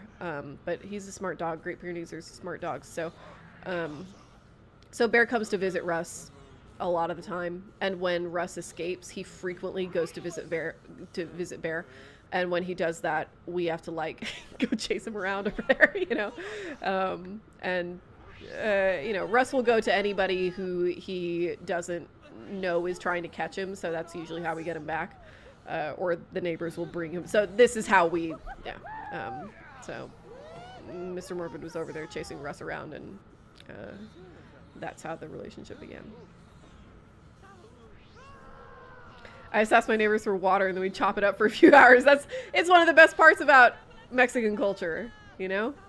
The assumption that you're just gonna sit around and fucking kick it and, you know, shoot the shit for a couple hours is quite foreign to Americans. No sobremesa in American culture, you know what I mean? I'm accidentally Jesus-like. Hi, Tensei. You're back. How exciting. Texas is not uniformly bad. Yeah. Tensei, I'm afraid you arrived at the very end of the stream. I'm gonna have to take off in a couple minutes, because my beloved OKC Thunder has been playing for nearly half an hour by now, and I need to know how they're doing against the diabolical San Antonio Spurs. So as soon as I finish this glass of wine, I'm out of here. But I'm glad to see you're back. Yeah, once you say goodbye, you go, oh yeah. And this is a pretty common thing in a lot of cultures, including Black American culture. That's a stereotype, that you say goodbye and you continue for another hour and say goodbye to each and every single person at the function. And then, yeah, you have to spend, like, at every checkpoint between where you are and your car to get into the car and leave, at every checkpoint, like, you know, the table, the door, the end of the porch, the car itself, like, you got to spend another 20 or 30 minutes talking at each checkpoint. It's the rules. Also, you choose some random friend to be your child's baptismal godparent. That's so true. My God, I don't know my godparents at all. No!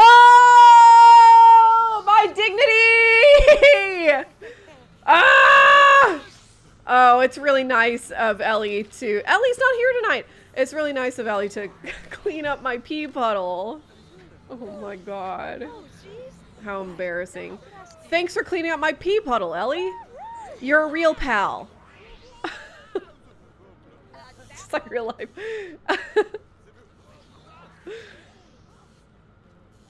Spurs rule. No. Oh, Mountain Inspector.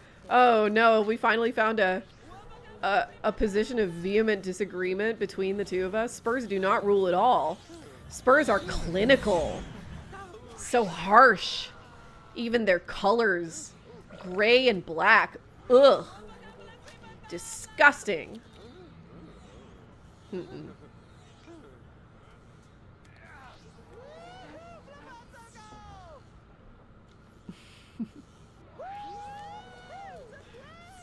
Need a Mr. Morbid spin-off stream. He's still talking about starting a YouTube channel, so maybe someday. He's a lot more charismatic than me, so I'm sure it'll go well.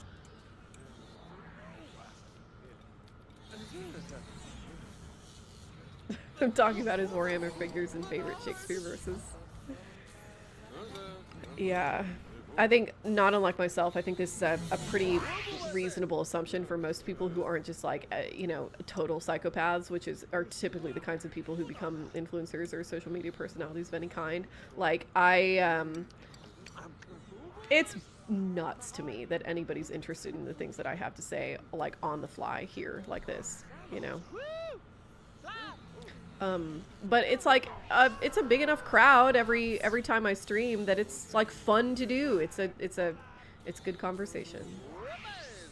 I don't understand.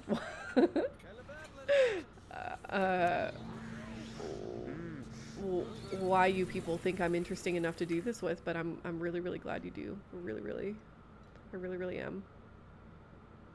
It makes me happy. Makes my days better.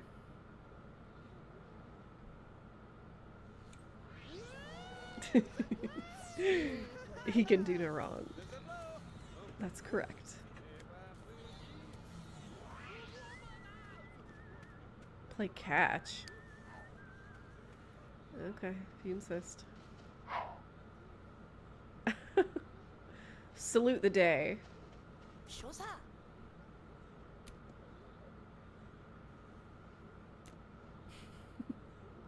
You accidentally happen to be fun to be around with.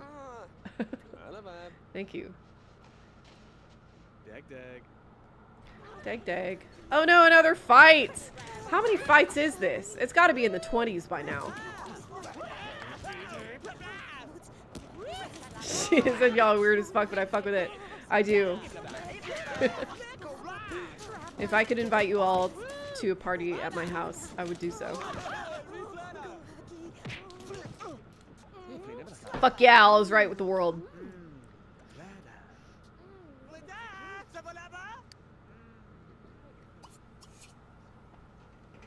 Damn, Ellie couldn't wait to get to that dance sphere.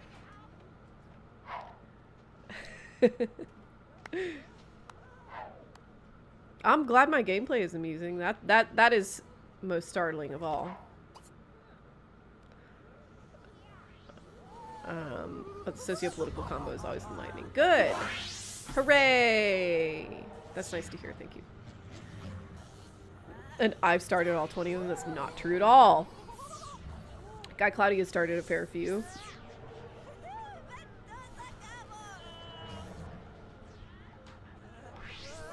Jesus! Don't flatter me like that. I have a hard time taking compliments. Thank you. I pray OKC loses, but this is why me and Hampton get along. We just insult each other. Is it a Mexican thing? Is that a Mexican thing? To just like, you know, where it's like a sign of intimacy, or at least, you know,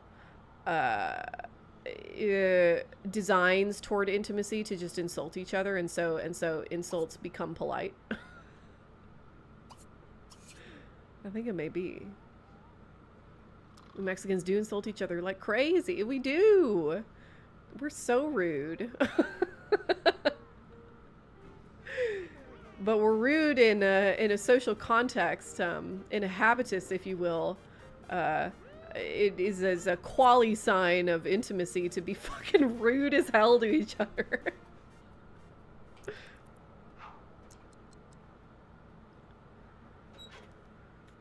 Can't be around Mexicans who can't take a joke. Yep. Mm-hmm. For better and worse.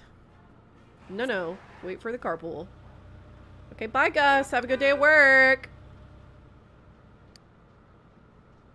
Bye, sous chef Gus. Good luck.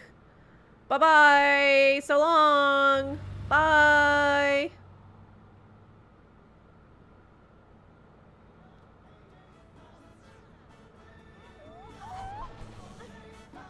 I also have trouble internalizing compliments and much prefer hateful banter. Amazing. I wonder what it is about human social relationships that makes... Oh, Jesus Christ, another fight. That makes that such a common cultural trait, you know? It's always an open question in anthropology how much of our cultural traits are reflections of, like, human nature. And usually when people make claims about whether something is or isn't, they're talking out of their ass. This is like evolutionary psychology or evolutionary anthropology. Anything with evolutionary in the front of it that isn't like a hard science like biology, you know?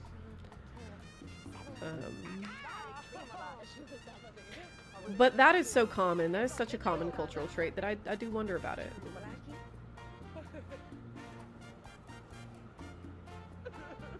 How the fuck is Gus a Sioux now? What do you mean? He rose through the ranks.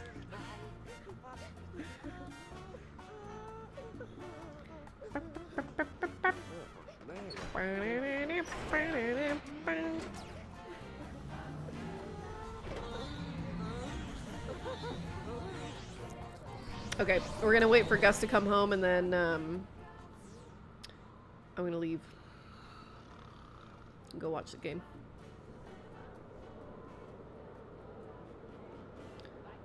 Do do do do do do do do. Gus is getting verbally abused at his job. Probably.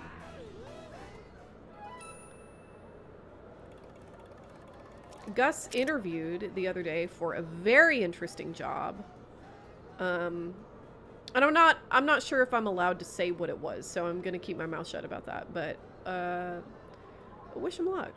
Manifest for him. Keep him in your prayers. Whatever it is, whatever your metaphysical relationship is with the fates, lend some to Gus, that he may acquire this interesting job.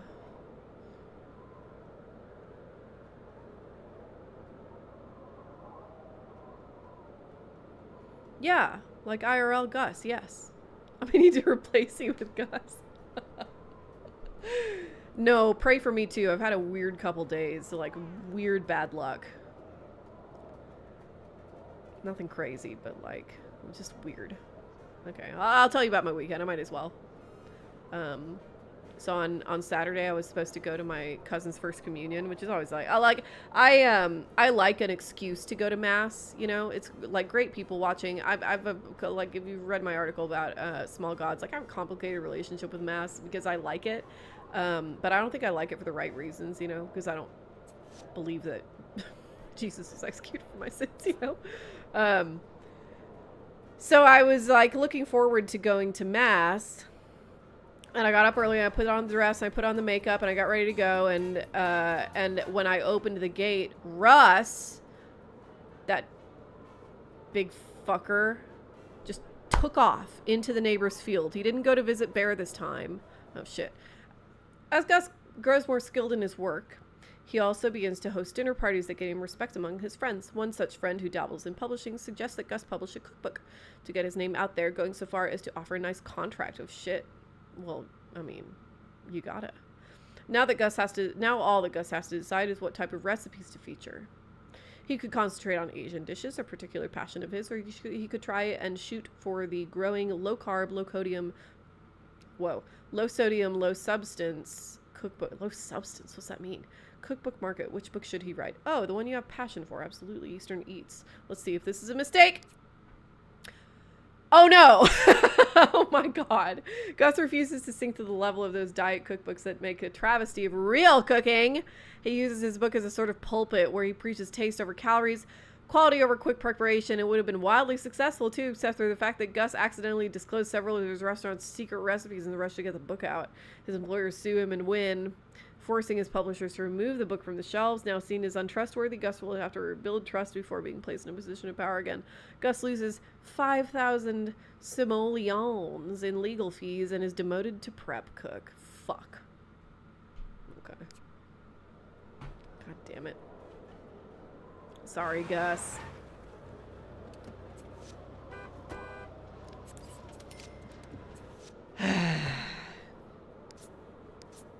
Well, it's a fitting end to the stream. West Wing generation.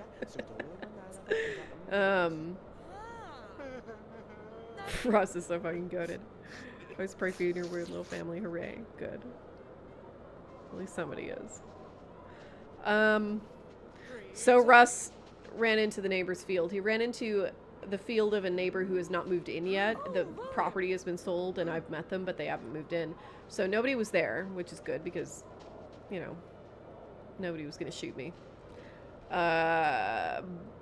But as soon as Gus got through the gate, he ran to the back of the field and immediately got sprayed by a skunk. Just got, like, blasted. Just, like, point blank skunk blast. He deserved it. He was being a huge asshole. And then, once I caught him, I couldn't get him back through the side of the gate that he got in through. Like, he would fit one way, but he wouldn't fit the other way. So I had to call Locke, Mr. Morbid. And... and poor Mr. Morbid had to leave work to come rescue me and get his dog. And by the time he arrived, like, I missed the fucking communion. I missed Mass, absolutely. So I just hung out with my family for the rest of the day, which was fine. So that was my Saturday. And then on Sunday, me and Mr. Morbid went to the zoo. Wholesome, right? We never get to do anything. We're both, like, working real hard. We never got to do anything with our weekends. So we went to the Waco Zoo. And when we were there, about 2 hours into our visit, we had gone about halfway through the zoo. And they evacuated for a bomb threat. And then I learned that a bunch of bomb threat hoaxes have been levied at zoos for the past couple weeks. So we had to leave the zoo halfway through. And then on the way home, we fucking hit a snake in the road. And I felt really bad about it. It was just like, yeah, it just felt like, you know, kind of like, I don't know,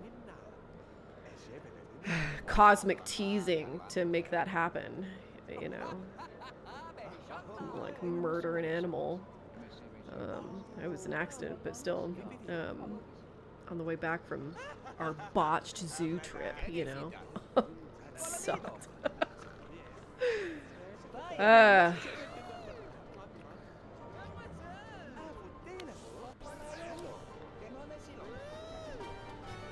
You're in my city, don't ever contact me.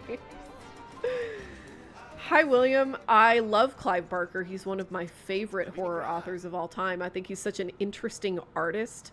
I'm so fascinated by, you know, artists who are really, really good at one thing, but also make their thing multimedia. Like, Clive Barker is a multimedia artist and just happens to be, like, his creativity just happens to expand into writing. Like, it's kind of difficult looking at Clive Barker's career to figure out what exactly his main medium is, you know? It's probably writing, I guess, but it's a little bit up to interpretation. I love Clive Barker, yes.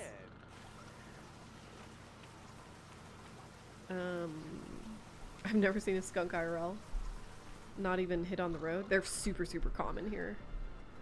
A few in Sonora once at night. Oh, I think you get like the cute little spotted skunks. I like those guys. Who the fuck wants to bomb a zoo? Nobody. They're all hoaxes. And like, annoyingly, you know, when I looked it up online, I saw a bunch of people saying, oh, well, it was probably animal rights activists, which is, no, I don't think it is. That's no, that's pure conjecture. And conjecture based on nothing, because that's not something animal rights activists tend to do. Animal rights activists don't bomb people, first of all. Even if this were an animal rights activist thing, they haven't claimed it. So, if it were them, they probably would. Nobody's followed through on the bomb threats, which is, you know, not something that animal rights activists would do anyway. It's not animal rights activists, it's just people, and my perception is that it's people just trying to, they're chaos goblins, you know, they're people trying to inculcate some kind of you know, just bad associations and distrust in state institutions, you know. And the kind of the best target for that is a zoo, because zoos are pretty wholesome. They, you know, they employ sort of passionate people. They do a lot of research. There's a lot of children at zoos. Like, zoos are pretty good institutions. The only you know, sort of more wholesome state institution is like a library, you know, because at least zoos can still be poorly run, right? Like, zoos can be abusive toward their animals for sure, but most of the time that's not really the case. Usually people at zoos really care about the animals. So yeah, they're just trying to like make people feel bad feelings about zoos.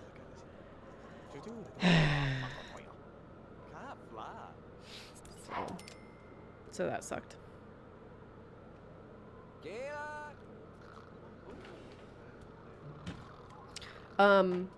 Anybody looking for any kind of entree into Clive Barker's writing needs to read his short stories. They're so fucking good. Like, his novels are great too, but his short stories are where he really super shines. Oh yeah, reading collections, short stories right now. Human Condition. Diction is so vivid that I'm disappointed the book will soon end. Yeah, he's such a fucking talent. Makes me mad. Should I stream the new Hellraiser game? That's a good idea. Yeah, I think I will. That's a great idea. Hellbound Heart is the first Hellraiser book. Scarlet Gospel is, yes. Cabal is one of the books of blood. Scarlet Gospels, I think, is where he makes them sort of canonically Christian demons, and I don't like that. I think that is a misstep on Clive Barker's part, but what, fuck it. He is, whatever. It's his story. He can do what he wants with it.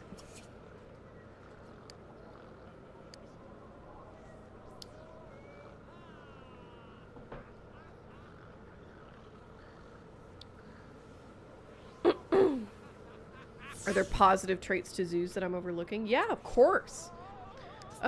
Zoos do a lot of research. They do a lot of conservation work. And you know, when I say research, they do a lot of biological research. They do a lot of breeding research. They do a lot of behavioral research. They do a lot of biological research. They do a lot of veterinary research. The research they do is really important for conservation. And the people who do that research are generally motivated by, you know, properly motivated. They're not doing it for profit. They're doing it because they really care about these animals and their continued existence. It's also, I think, I think this is like an oft overlooked thing. I think it's really important for people to have direct physical access to animals, especially animals that are foreign to their location. Oh my god, this is the...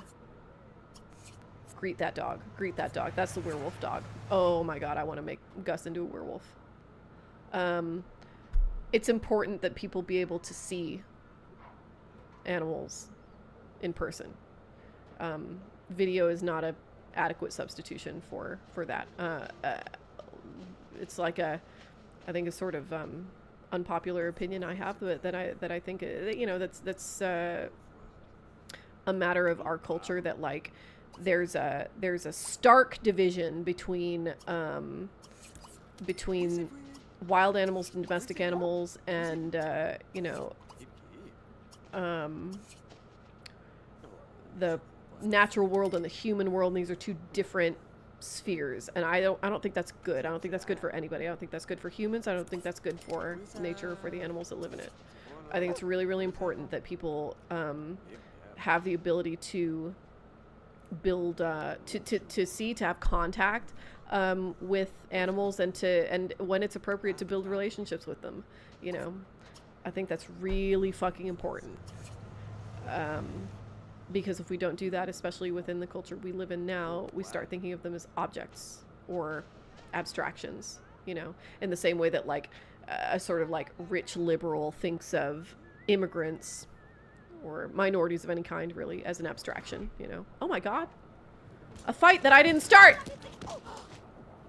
So, and I think zoos are important for that.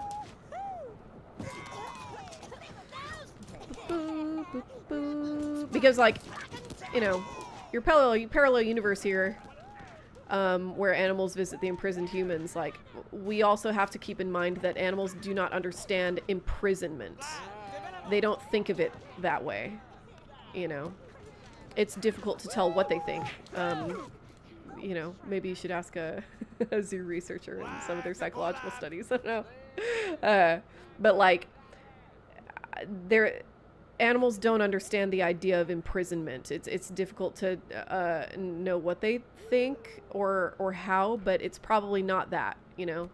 An animal cannot miss something it's never had. It's also entirely plausible to me that other animals who were taken from the wild, really unusual in zoos today, but in cases where that does happen, to the extent that they can feel any kind of, like, I don't know, I don't even want to say higher order, but you know what I mean? Like, to the extent that they can abstractly think about these things, and I think a lot of animals can, I would expect quite a few animals in zoos to feel gratitude, you know, or at least relief.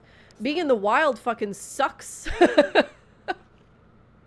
You know, our cat, Rocky, our new cat, was in the wild for his entire childhood, his kittenhood, you know, and it's very interesting. He's, like, more confident now, and he's not quite as, oh my god, another fight. I don't believe it. And another fight I didn't start. Rocky's a little more confident now than he was when he first got here, but, like, the first couple days he was here, he would not leave our side, you know? Like, he would insist upon snuggling. And when he did, he would sit there and purr so hard that he was vibrating, you know? Like, he walked up to Mr. Morbid in the parking lot because he did not want to be a feral cat. And of course that's in large part due to him being a domestic cat, and cats, like house cats, live on a weird spectrum between wild and domestic. But he didn't want to be in the wild. Pretty clearly, you know. And other feral cats absolutely do. A lot of feral cats don't adjust at all well to domestic life. Depends on the creature.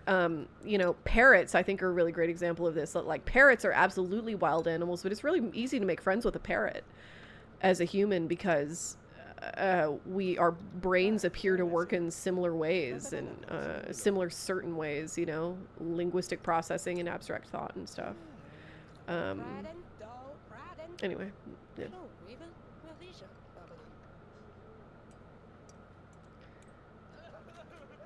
Oh, yay! St. Louis Zoo.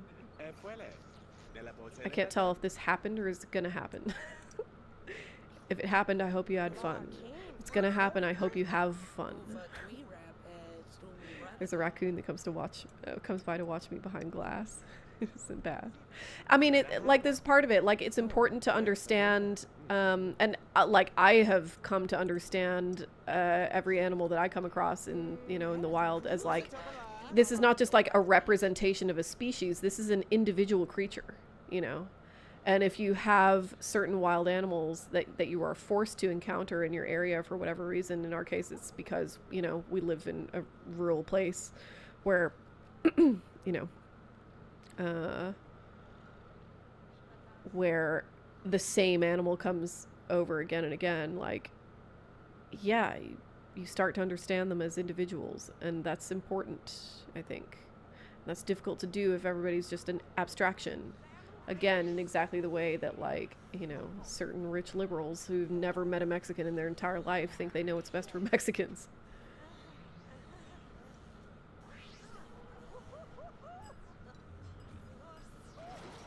Mm-hmm. Very common in feral cats. Oh, Void Monster, I'm so sorry, but I am literally on my last sip of wine here, and then I'm going to leave and go watch the game. But I'll be back Thursday! Exactly. Most zoos have made a lot of accommodations from the old way of keeping animals, yes. And they're always working on it, you know? Most people who work at zoos care. Okay. I'm gonna leave. Let's save here. I'll be back Thursday. It feels like I agreed to do something Thursday. Uh-oh. I'm sure that won't come back to bite me. See you then.